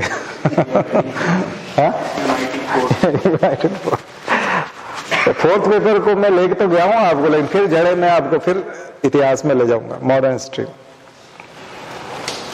ठीक है, तो इसलिए आप लिखते समय थोड़ा सावधान रहिएगा, लिखते समय अपना एजेंडा बनाइए, क्राइटेरिया बनाइए। मैं तो अभी पहले तो बैकग्राउंड बना रहा हूं, अभी मैं आपको सोचना सिखा रहा हूं। आप में से कितने लोग इस टाइप से सोचते थे? ये सब एंगल आते थे कभी दिमाग में? ये दृष्टिकोण आया कभी? अच्छा, इसको कोई काट के बताए लॉजिक से, या आपके पास कोई तर्क हो, कोई आर्ग्यूमेंट हो, ऐसे कोई चीजें हो, एविडेंस हो, ऐसे कुछ फैक्ट्स हो, बताओ कि मैं गलत बोल रहा हूं, बताओ जरा। ये इस देश की सच्चाई है और हमारे इतने 25 साल से पढ़ा रहे हैं उसके अनुभव का सार है जो हम आपके सामने दे रहे हैं। एथिक्स के पेपर की ऐसी शुरुआत इस तरीके से इंडिया में कोई करके नहीं बताएगा आपको, क्योंकि उसके पास ये वाला दृष्टिकोण ही नहीं है। उसने देश को देखा ही नहीं अभी, उसने समाज को देखा ही नहीं, उसने गांवों में जाके देखा ही नहीं अभी, उसने नौकरी करके नहीं देखा। सबसे पहले तो हमने नौकरी करके देखा हुआ है, हमने कई तरह की नौकरियां करके देखी है, हम कई तरह के अधिकारियों के साथ रहे हैं, हम पीड़ितों के साथ रहे हैं, हमने 20,000 लोगों की समस्याएं सुनी है, उसके बाद हम ऐसा बोल पाते हैं। हमको पता है जमीन कैसे दबा ली जाती है, हमको पता है सर्विस कैसे, लगी हुई सर्विस कैसे छिन जाती है, हमको पता है पेंशन कैसे खा ली जाती है, हमको पता है कई कई महीनों तक वेतन नहीं दिया जाता लोगों को, हमको पता है। हमको पता है भारी पड़ जाती है सब्सिडी कई जगह पे। 1 लाख रुपए की सब्सिडी पे 1.5 लाख रुपए रिश्वत होती है, आपको पता नहीं अभी। सब्सिडी कितनी है? 1 लाख रुपए की, और सर रिश्वत कितनी मांग रहे हैं 3-4 लोग, सब जोड़ लोगे तो 1.5 लाख रुपए रिश्वत हो जाएगी। ऐसे केस भी हमने हैंडल किए। हमने मंत्रियों से और उनसे बोला, फिर अधिकारियों से, अरे भैया ये 1 लाख रुपया तुम इसको दोगे सरकार का, तो इससे तो 1.5 लाख रुपया मांग रहे हो तुम सब मिलकर के, तो इसको क्या फायदा है? तो फिर सब्सिडी छोड़ने से फायदा है ना, 50,000 और ज्यादा देना पड़ेंगे। कैसा देश बना दिया हमने। इसलिए फोर्थ पेपर है ना, बहुत चीखता चिल्लाता हुआ पेपर है, साइलेंट पेपर नहीं है। फोर्थ पेपर बहुत चीख चीख के बोलता है कि बहुत गंदा देश है, भ्रष्ट देश है, मूर्खों का देश है, कायरों का देश है। वीरों शहीदों वाली बात तो मॉडर्न हिस्ट्री करती है फर्स्ट पेपर। इकोनॉमी वाला बोलता है पूंजीपतियों का देश है, पैसे वालों का देश। थर्ड पेपर में आओगे अलग अलग, साइंस एंड टेक्नोलॉजी वाला, एलन मस्क टाइप के और अंबानी टाइप के लोगों का देश।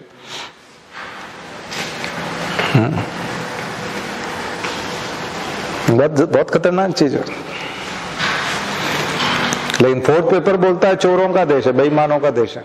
तभी तो आपको इतना बार बार बताया जाता है, सिलेबस में महावीर को रखते हैं जो बोलते हैं कि अपरिग्रह अस्तेय, चोरी करना पाप है।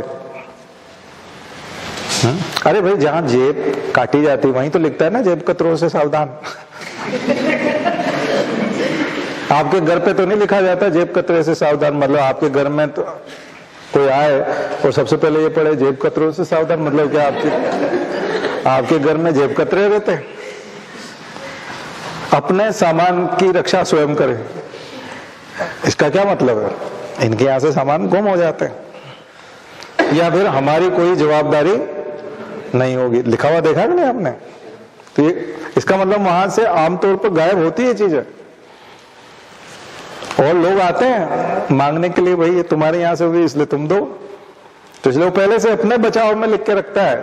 फोर्थ पेपर का पूरा सिलेबस पढ़ लो, क्या क्या बताया जा रहा है। तुम ये नहीं करोगे, तुम वो नहीं करोगे। इसका मतलब क्या हमको चोरी समझा, आपने कुछ सिखाया नहीं है। किसी लड़की को माँ बाप बहुत अच्छे संस्कार देके भेजे और ससुराल वाले फिर से सिखाने लग जाए तो लड़की चिढ़ जाती है। मतलब तुमने क्या समझ रखा है, सब सीख रखा है हमने, हमारी माँ ने बता रखा है, मतलब क्या बेवकूफ समझ रखा है। ठीक है, तो आपको फोर्थ पेपर पढ़ा रहे हो और ऐसी ऐसी चीजें सिलेबस में रखी हुई है कि इन महापुरुष को भी पढ़ो, इन्होंने जिंदगी भर क्या किया, अब इनको पढ़ो इन्होंने क्या किया। इन्होंने त्याग किया है, किसी का त्याग पढ़ा रहे हैं, किसी का सत्य पढ़ा रहे हैं, किसी की ईमानदारी पढ़ा रहे हैं। तो क्यों पढ़ाया जा रहा है आपको? इसका मतलब चोर है सारे ब्यूरोक्रेसी में इसीलिए तो पढ़ाया जा रहा है क्योंकि अनुभव अभी के ठीक नहीं रहे। अभी तक के अनुभव 2014 तक जो ब्यूरोक्रेसी में लोग जा रहे थे वो ठीक नहीं थे। थोड़े बहुत होंगे ठीक, थोड़े बहुत तो हर जगह अच्छे लोग मिल जाते हैं। डाकुओं में भी कोई एक आध डाकू अच्छा मिल जाता है, चोरों में भी कई बार मिल जाता है, उनमें भी अच्छा मिल जाता है कई बार। आपने देखे मूवीज में, देखेंगे डाकुओं में एक अच्छा डाकू होता है जो कई जगह जो है डाका डालते समय बहुत सारे रेस्ट्रिक्शन लगाता है या एथिक्स की बात करने लगता है तो उसको पिटाई हो जाती है उसकी, या उसको भगा देते हैं। तो अच्छे लोग तो थोड़े बहुत तो मिल जाता है, पर एक या दो की संख्या में, ज्यादा से ज्यादा 10%, 90% बेईमान चोर।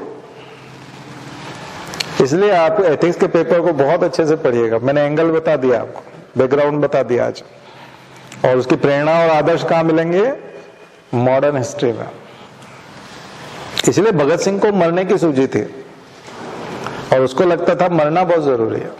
भगत सिंह को बहुत लगता था, अंदर से लगता था मरना बहुत जरूरी है, क्योंकि मरने से बहुत सारे लोग सोचने पे मजबूर होंगे कि आखिर भगत सिंह फांसी पे चढ़ा तो क्यों चढ़ा। और सबसे बड़ी चीज है वो खबर बनेगी। उधम सिंह मूवी में देखा आपने कि हम कोई ऐसा काम करते हैं तो खबर तो बनती है, और खबर अगर पूरी दुनिया में बनती है तो लोग विचार करते हैं और नैतिक दबाव डालते हैं कि आखिर तुम किसी देश को कैसे गुलाम बना के रखोगे भाई। वहां के लोगों को जीने का हक है, स्वतंत्रता के साथ जीने का हक है।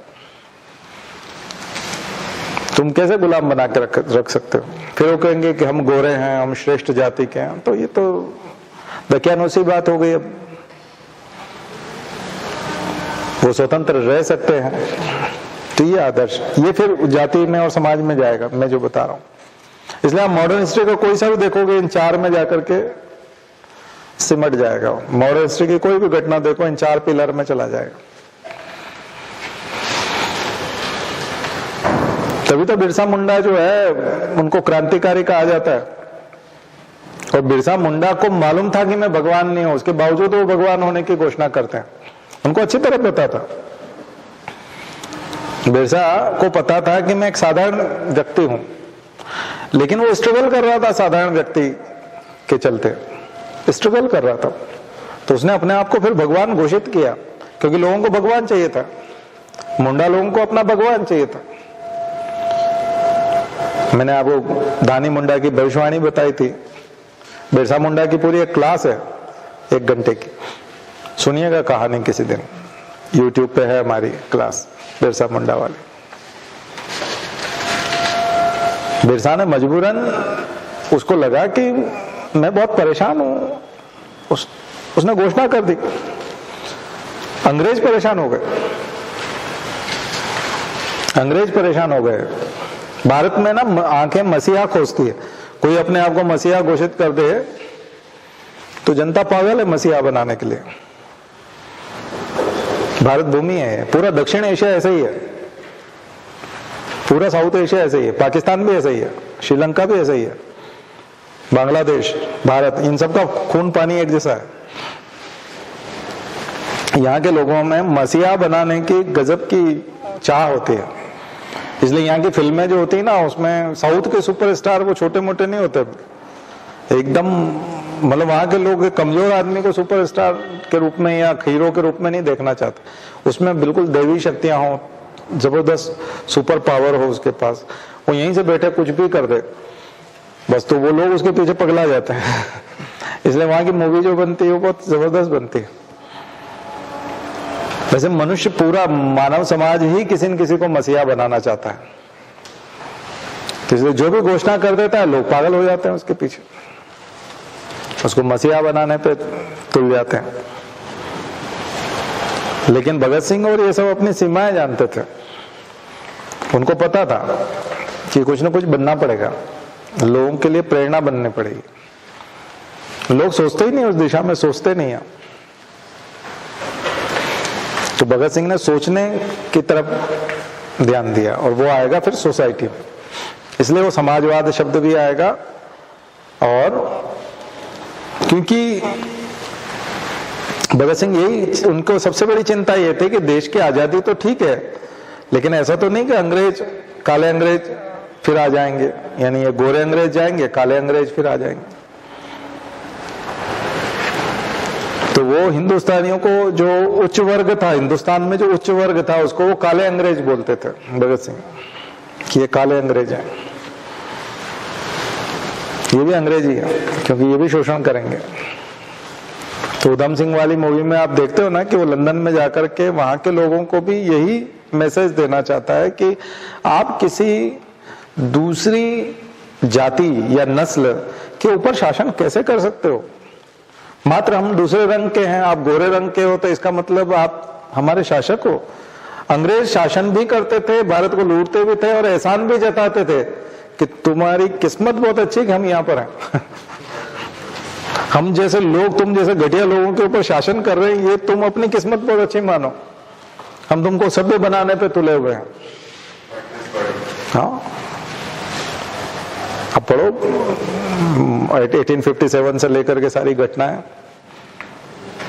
तो उच्च वर्ग भी तो यही मानता है कि तुम्हारी जमीन हम जोत रहे हैं, तुम्हारे पास थी, तुम तो उसमें बीज नहीं डाल पाते, तुम तो उसमें हल नहीं चलवा पाते। दलितों की जमीन जब उच्च वर्ग हड़पता है तो उसका भाव यही रहता है कि इसको देखो हमने कितना ऊर्जावान बना दिया है, कितना उपज इसमें से निकलती है। तुम होते थे तो 1-2 क्विंटल निकाल पाते थे, हम 12-14 क्विंटल, 15-20 क्विंटल निकाल देते हैं इसमें से।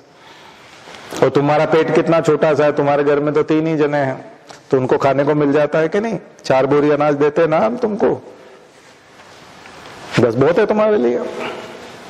लेकिन उसका बच्चा तो विदेश में पढ़ रहा है और उसने 200 लोगों की जमीन दबा रखी है। उसका एक बच्चा मुंबई में पढ़ रहा है छोटा, और बड़ा वाला अमेरिका में पढ़ रहा है। क्या वो अपनी जमीन के बलबूते पे पढ़ा सकता है? वहां पे नहीं पढ़ा सकता। 200 लोगों की जमीन दबा रखी है, इसलिए पढ़ा पा रहा है। अभी आप एसपी बन जाओगे, कलेक्टर बन जाओगे, तो ऐसे केस आपके दफ्तर में आएंगे। दोपहर में आप बैठे होगे 1 बजे, स्वतंत्र भारत में 2024 में दोपहर में 1 बजे स्वतंत्र भारत में 2024 में किसी डिस्ट्रिक्ट में एसी रूम में, तब 3-4 लोग आएंगे, साहब हमारी जो है जमीन, वो गांव के जो हमारे मुखिया है या कुछ भी एक नाम रहेगा, कहीं ठाकुर होते हैं, कहीं मुखिया होते हैं, कहीं पंडित होते हैं, सब अलग अलग डोमिनेंट कास्ट होती है। किताब पढ़िए एम.एन. श्रीनिवास, आधुनिक भारत में सामाजिक परिवर्तन, social change in modern India.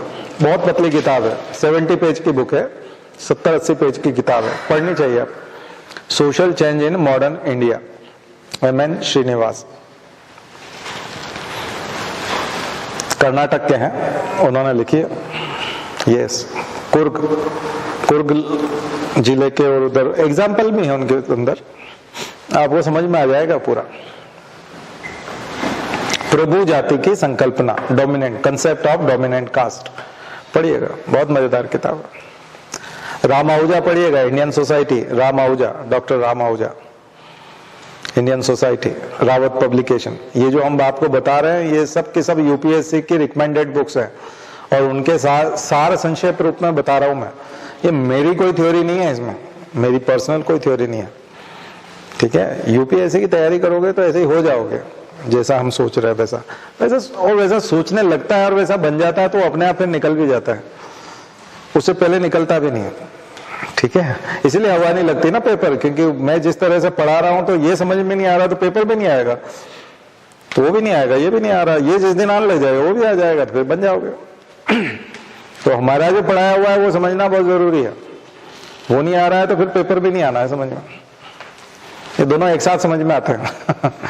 ठीक है, तो यहाँ प्रैक्टिस कर लो, एग्जाम में प्रैक्टिस करोगे तो अटेम्प्ट चला जाएगा। यहीं प्रैक्टिस कर लो, ये प्रैक्टिस वाली जगह, वहां तो अटेम्प्ट काउंट होता है, हमारे इसमें तो कोई दिक्कत नहीं। तो ये चीजें हैं। तो वो आपके दफ्तर में आके जब बताएगा तो कई लोग विश्वास नहीं करते हैं। मैं बैठा था ऐसे ही दफ्तर में, तो उसने विश्वास ही नहीं किया, भगा दिया उसने, अधिकारी ने। है ऐसा होता है क्या, कहीं फालतू बात करते हो। फिर मैंने उसको समझाया, अरे मैंने कहा भैया ऐसा होता है, तुमने पढ़ा नहीं कभी? बोले सर मैंने तो कभी नहीं पढ़ा, मेरे तो पापा IAS थे, मैं तो जयपुर से कभी बाहर ही नहीं निकला, इंग्लिश मीडियम स्कूल में पढ़ा, हॉस्टल में भी कभी नहीं रहा, मैं तो हमेशा, हमको तो घर पे ही टीचर पढ़ाने आता था, और इतने ट्यूटर आते थे और इतने कोचिंग वाले घर पे ही आ जाते थे और किताब दे जाते थे, ये वो, हम तो कब पढ़ गए पता ही नहीं। वो इंग्लिश का नहीं सुनता था, भारत में रहता था, और जहां जिस जिले में वो अधिकारी है उसके घर पे उस जमाने में CD DVD था, एक भी हिंदी गाना नहीं, हिंदी मूवी भी नहीं देखता था। घर पे बच्चों से भी इंग्लिश में बात करता था, पत्नी भी इंग्लिश में बात करती थी, और वो खुद भी ऑफिस में थोड़ी बहुत हिंदी बोलता था, वो अपने कर्मचारियों से, बस सबऑर्डिनेट जो इंग्लिश नहीं बोल सकते थे उनसे हिंदी में थोड़ी बहुत बात करता था। बाकी हिंदी का था ही नहीं, उसका रोल ही नहीं था हिंदी का। और जनता की समस्याएं तो बल्कि और लोकल लैंग्वेज में होगी, बुंदेली वाले में, बघेली में, निमाड़ी में, वो तो और बल्कि हिंदी में भी नहीं होती, उसको समझना तो और मुश्किल है। अब तो भगा दो उनको कि क्या बकवास, हमारा टाइम खराब कर रहे हो, इतने में तो हम एक गाना सुन लेते। हाँ, तो उनके तो एल्बम भी वही वाले सारे, हॉलीवुड वाले और वो वाले, इधर का तो है ही नहीं कुछ। जब आप सोचो उसको इंडिया के मोहम्मद रफी और लता मंगेशकर और मुकेश और यही पसंद नहीं है, सोनू निगम और यही, इनसे ही नफरत है उसको, तो वो आम जनता से क्या करेगा? ये उनके लिए दलित है, ये सब, ये जितने लोग हैं ये सब दलित की तरह लगते हैं उनको। वो वर्ण व्यवस्था में और ऊपर है एक तरह से, वो गोरे हो गए वो सब। अपने बच्चे को हिंदी में अगर हो सकता है बात करे तो उसका मर्डर कर दो कि तू हिंदी बोला, साले नाम खराब कर दिया हमारा। मतलब इतने खतरनाक लोग हैं, और ये हमारे ब्यूरोक्रेट है, ये हमारे ऊपर शासन करते हैं, प्रशासन चलाते हैं हमारा। तो बहुत, फिर मैंने उसको समझाया, मैंने कहा बुलाओ उसको, उसकी जेन्युइन प्रॉब्लम है, ये रियल प्रॉब्लम है इस एरिया की। फिर बुलाया उसको, उसकी बात को सुना, बोले ये सच बोल, मैंने कहा ये सच बोल रहा है? बोले सर ऐसा कहाँ होता होगा आजकल, मतलब क्या? मैंने कहा क्या मतलब तुम पागल, मतलब कुछ वाकई में जाके देखोगे कि नहीं? फील्ड में जाके देखो, किसी दिन जाके विजिट करो, देखो क्या होता है। सब जाकर के उसको उस दिन लगा, उसने बुलाया सबको और सबको हड़काना शुरू किया, और उस दिन सब लोगों को बुलाया, अरे सर ने क्या बता दिया इसको, अब ये तो बहुत खतरनाक आदमी हो गया, अब हमसे बहुत काम लेगा। अब दफ्तर वाले तो वैसे ही आदमी चाहते हैं, साहब को कुछ समझ में आता ही नहीं है, हम सब आराम में हैं, कोई कार्रवाई करनी नहीं है। ठीक है, बाकी आप जाओगे तो आपको समझ में आएगा, क्योंकि आपने क्लास कर ली है, आपको सब समझ में आएगा। ठीक है, क्योंकि आपने सोसाइटी को समझाया। ये जो क्लास का लेवल है, ये आप चाहे संयुक्त राष्ट्र के किसी आदमी को ले आओ तो उसको भी समझ में नहीं आनी है। और ये दिल्ली की कोचिंग क्लास वाला तो एक भी आदमी नहीं बता पाएगा इस लैंग्वेज में। यहाँ तक कि पुनर्जागरण वाला, बंगाल वाला भी नहीं बताएगा, JNU वाला बताएगा तो वो फिर एक्सट्रीमिस्ट सीधा, फिर आपको लगेगा गन लेकर के इस पैसे वाले को मार ही डालो, फिर वो आपको नक्सली बना देगा। या तो फिर वो आपको नक्सली बनाएगा, और या फिर आपको बिल्कुल एकदम इधर सावरकर टाइप या फिर गोडसे टाइप बना देगा, यानी गांधी को मारो। ये सारा किया धरा गांधी का है। इस देश को अगर किसी ने लूटा, बर्बाद किया तो गांधी उसके लिए जिम्मेदार है। व्हाट्सएप यूनिवर्सिटी, या तो वो होगा या फिर वो नक्सली हो जाता है, गन उठा और मारो। तो IS और नक्सली में तो फिर कोई डिफरेंस ही नहीं है ना, वो सब अपने अपने मजे, सबके अपने अपने हैं। उनकी कुछ आइडियोलॉजी है, तो आइडियोलॉजी तो तालिबानियों की भी है। ठीक है। एक्सट्रीमिस्ट तो अतिवादी हुए कि उसके बाद तो वैसे भी कोई काम के नहीं रहा, दिमाग तो खत्म हो ही जाता है। जो एक्सट्रीमिस्ट होता है उसका दिमाग तो काम ही नहीं करता, आतंकवादी हो जाते फिर तो आप। तो टेररिज्म तो हल नहीं है ना, टेररिज्म से नहीं होगा तो फिर किससे होगा? हम लोगों को उन लोगों की प्रॉब्लम सॉल्व करेंगे तो उनका दिल जीत करके होगा। और एडमिनिस्ट्रेशन उसकी कड़ी है, एडमिनिस्ट्रेशन उसकी दोनों के बीच की कड़ी है। हम वहीं जा रहे हैं, उसी फील्ड में हम लोग जा रहे हैं। तो हम लोगों को ऊपर वालों को भी समझना पड़ेगा, नीचे वालों को भी समझना पड़ेगा। इसलिए मैंने बोला कि इंडियन एंथ्रोपोलॉजी करके, भारतीय मनोविज्ञान, मानव विज्ञान करके एक चैप्टर कहीं ना कहीं, या यूं कहें कि पूरा पेपर ही होना चाहिए, क्योंकि इसके बिना तो कुछ है नहीं। ये पेपर नहीं है, उसके बावजूद भी चारों पेपर में 25% सभी में क्वेश्चंस इसी से आते हैं। तो वैसे भी जोड़ोगे तो इंडियन एंथ्रोपोलॉजी आ ही जाता है। अभी भी ये पेपर नहीं है, लेकिन प्रश्न तो इसी के आते हैं। मैं चाहता हूं कि एक डेडिकेटेड पेपर हो, ताकि आदमी पूरे सिलेबस को, एंटायर सिलेबस को एक सीक्वेंस में पढ़े, तो उसकी पिक्चर ज्यादा क्लियर होगी। अभी उसको स्कैटर्ड मिलता है ना क्वेश्चंस तो हैं। ट्राइब्स के क्वेश्चन के बिना कौन सी परीक्षा हुई है बताओ? भारतीय जनजातियों के बारे में लिखी है, आता है ना, ठीक है। उसमें यह है कि भारतीय जनजातीय समूह में एनीमिया की समस्या के बारे में लिखी है, तो महिलाओं पे चला जाता है। आयरन की कमी और भोजन और संतुलित पोषण आहार की अवधारणा, बैलेंस डाइट, और तो एंथ्रोपोलॉजी हो जाता है। भारत जैसे देश में कोरोना के फैलने के और उसकी भयावहता के क्या कारण थे? अब देखो तो भारत है ना, हम लोग अभी विश्व में तीसरे चौथे नंबर पे दिखते हैं, लेकिन हम सबसे पहले नंबर पे, क्योंकि हमने 10 गुना 20 गुना कम बता रखा है मौतों को और बीमारी को। अगर पूरा ईमानदारी से बताएंगे तो हम पहले नंबर पे। जैसे अमेरिका की हम बुराई करते हैं तो वो एक्चुअल आंकड़े हैं, एक्चुअल आंकड़े हैं। अब आप झूठा बता दो तो उससे आप चौथे पांचवें नंबर पे आ जाओगे। तो झूठा बता के आए हैं, और किसी को साफ साफ बोल दिया कि नहीं नहीं ये ठीक नहीं है। अब जैसे किसी ने अपनी पासबुक में 20 करोड़ लिख दिए जबकि 200 रुपए जमा है, और आपने 100 लोगों को भी बता दिया अरे इस केस में 20 करोड़ नहीं है 200 रुपया है, और फिर वो ऐसे देखता है और वापस पासबुक अपने पास रख लेता है और काटता नहीं उसको, और 20 करोड़ ही रखता है।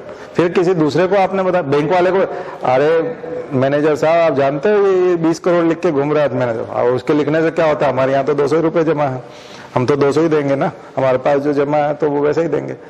ऐसा आप 10 लोगों को बता दो, 20 को बता दो, 100 को बता दो, वो चेंज ही नहीं करता और घर चला जाता है। फिर तो आप क्या आत्महत्या कर लोगे? तो यही हमारे देश के नेताओं का हाल है, पार्टियों का हाल है। साफ साफ बता दिया है कि कितने मरे हैं, और तुम झूठ बोल रहे हो। अखबारों ने चीख चीख के फ्रंट पेज पे लिखा, टीवी वालों ने बोला, विदेशी एजेंसियों ने बोला, संयुक्त राष्ट्र ने बोल दिया, WHO ने बोल दिया, अमेरिका ने बोल दिया, ये सब ठीक नहीं है, तुम गलत बता रहे हो। उसके बावजूद महोदय जो है सब तरफ जाके आ गए उसको शर्म ही नहीं है, कुछ भी शर्म नाम की कोई चीज नहीं है कि आप क्या ढिंडोरा पीट रहे हो, क्या मतलब।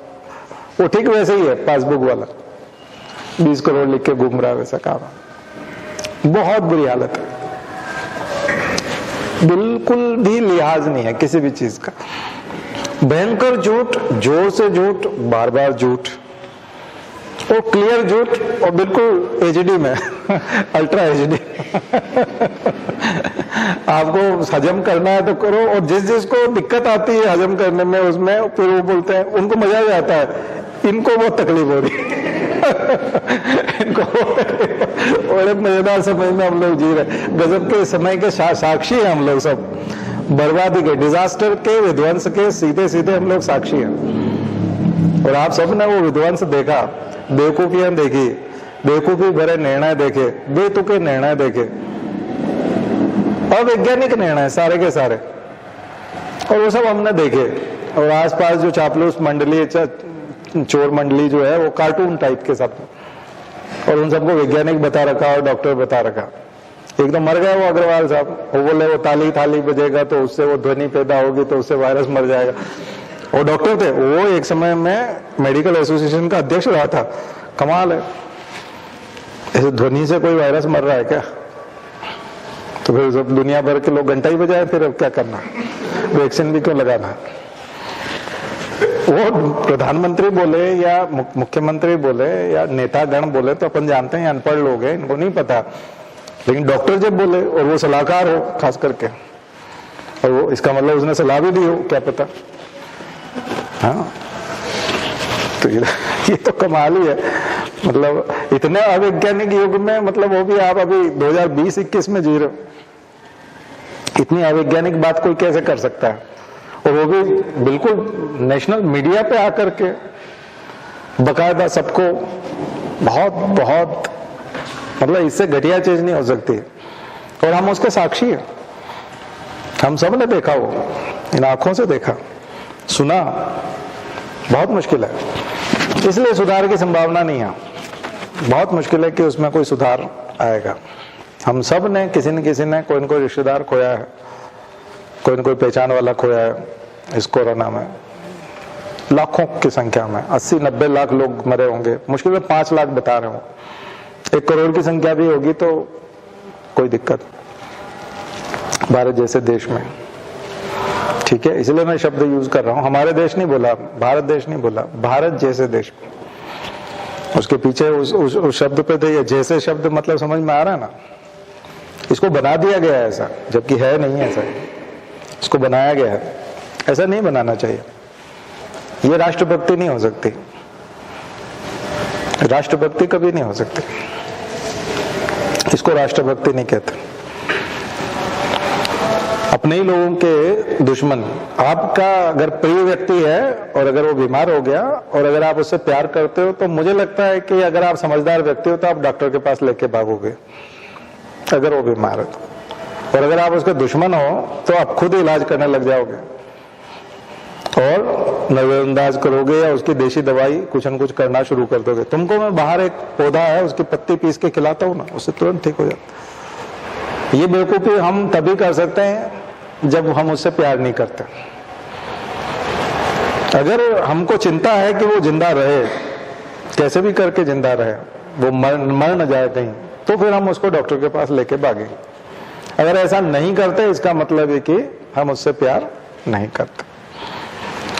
इसलिए डॉक्टर के अलावा जो भी इलाज है, जितने भी तरह की चीजें हैं, सब बकवास है, अवैज्ञानिक है, कुछ नहीं हो सकता उसका, कुछ नहीं हो सकता। और जितने भी प्रयत्न किए गए वो सब बकवास चीज है, वो ध्यान भटकाने की चीज है और टाइम पास है। और उसकी वजह से हमने बीमारी की भयावहता को बढ़ाया और उस समस्या को बढ़ाने में योगदान दिया और फिर उसको ढकने के लिए सच को स्वीकार करने से मना कर दिया। ये और भयावह है, उससे भी ज्यादा भयावह ये है कि हमने जो हुआ उसको माना भी नहीं कि ये हुआ भी, और फिर बुलाने की कोशिश की गई। ये और गलत है, ये और गलत चीज है। ये चूंकि ये सब इतनी आंखों के सामने हुआ और ये सब इतनी जागृत अवस्था में हम सब देख रहे थे, इसलिए मैं बार बार जिक्र करता हूँ इस चीज का, बार बार जिक्र करता हूँ, क्योंकि ये सब हमने सहा है और देखा है। देखा नहीं होता आप लोगों ने, तो शायद आप भी विश्वास नहीं करते और इतने शांति से नहीं सुन रहे होते, आप भी एग्री नहीं करते। लेकिन आप सब ने देखा, हेडलाइंस देखी, आपने फोटोग्राफ देखे, आपने वीडियो देखे, सोशल मीडिया पे भी वायरल हुई है सब चीजें, देखिए।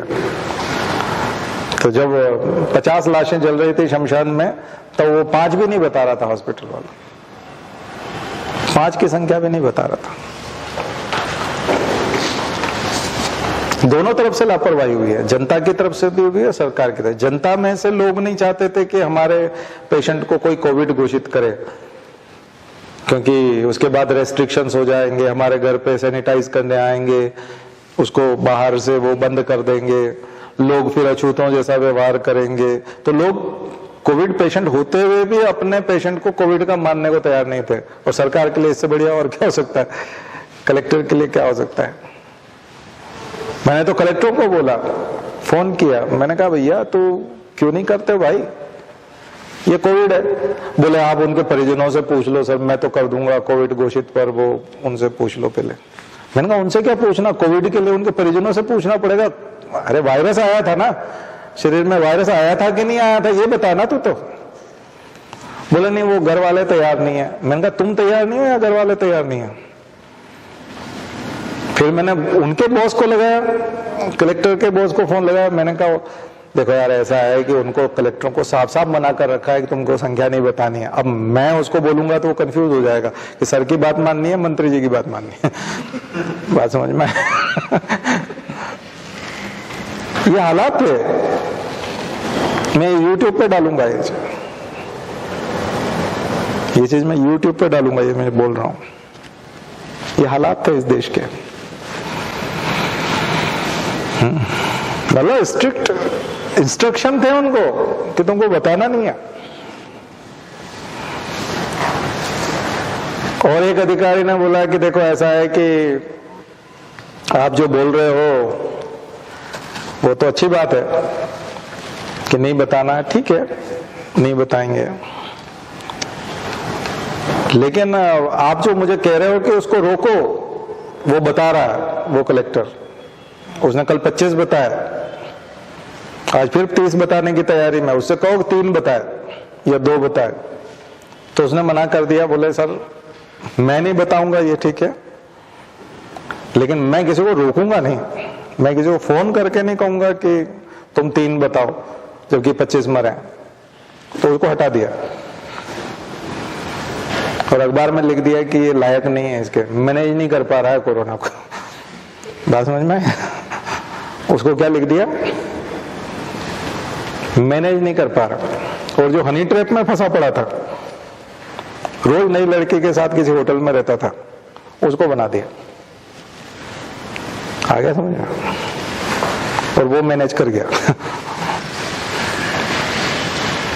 ये जो ज्वलंत चीज है ना, हमने आंखों से देखी है। रोज फोन आते थे, अधिकारी फोन करके आधा घंटा रोता था, यार क्या बताएं कैसे काम करेंगे इस सिस्टम में। जिसने पहले से बता दिया कि ऑक्सीजन खत्म होने वाली है,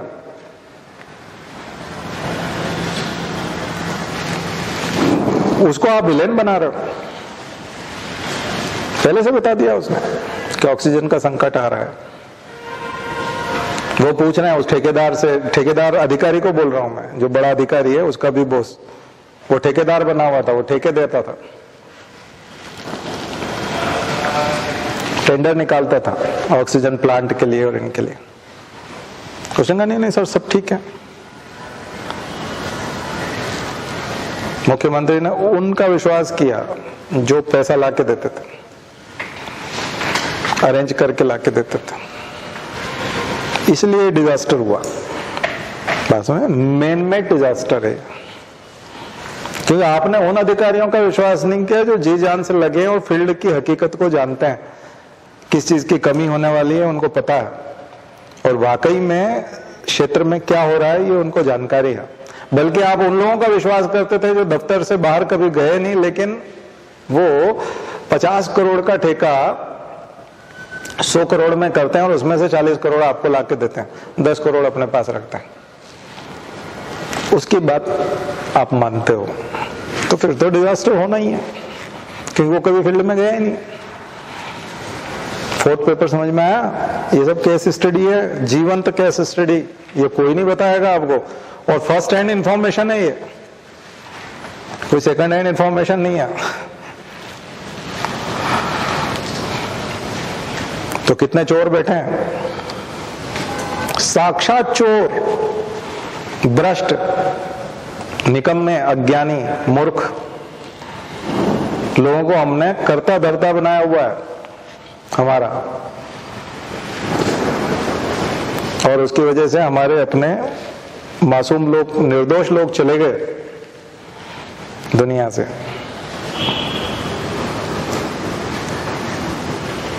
इससे खतरनाक चीज और क्या हो सकती है?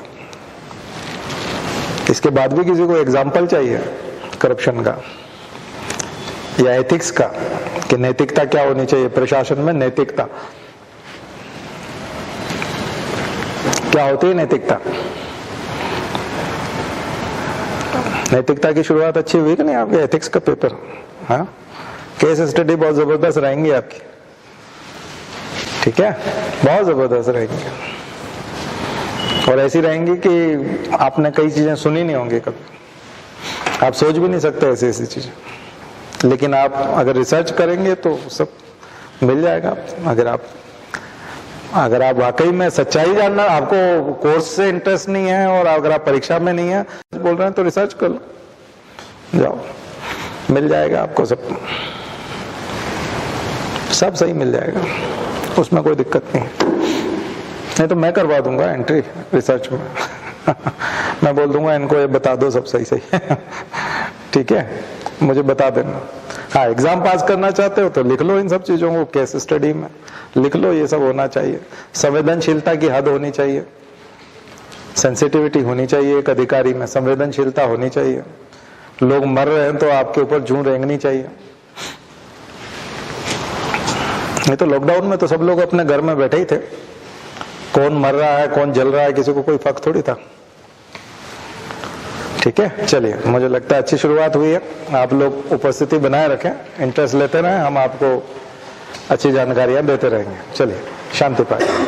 ओम द्यौ शांति अंतरिक्षं शांति पृथ्वी शांतिरापः शांतिरौषधयः शांति वनस्पतयः शांतिर्विश्वे देवा शांतिर्ब्रह्म शांति सर्वगं शांति शांतिरेव शांति सामा शांतिरेधि।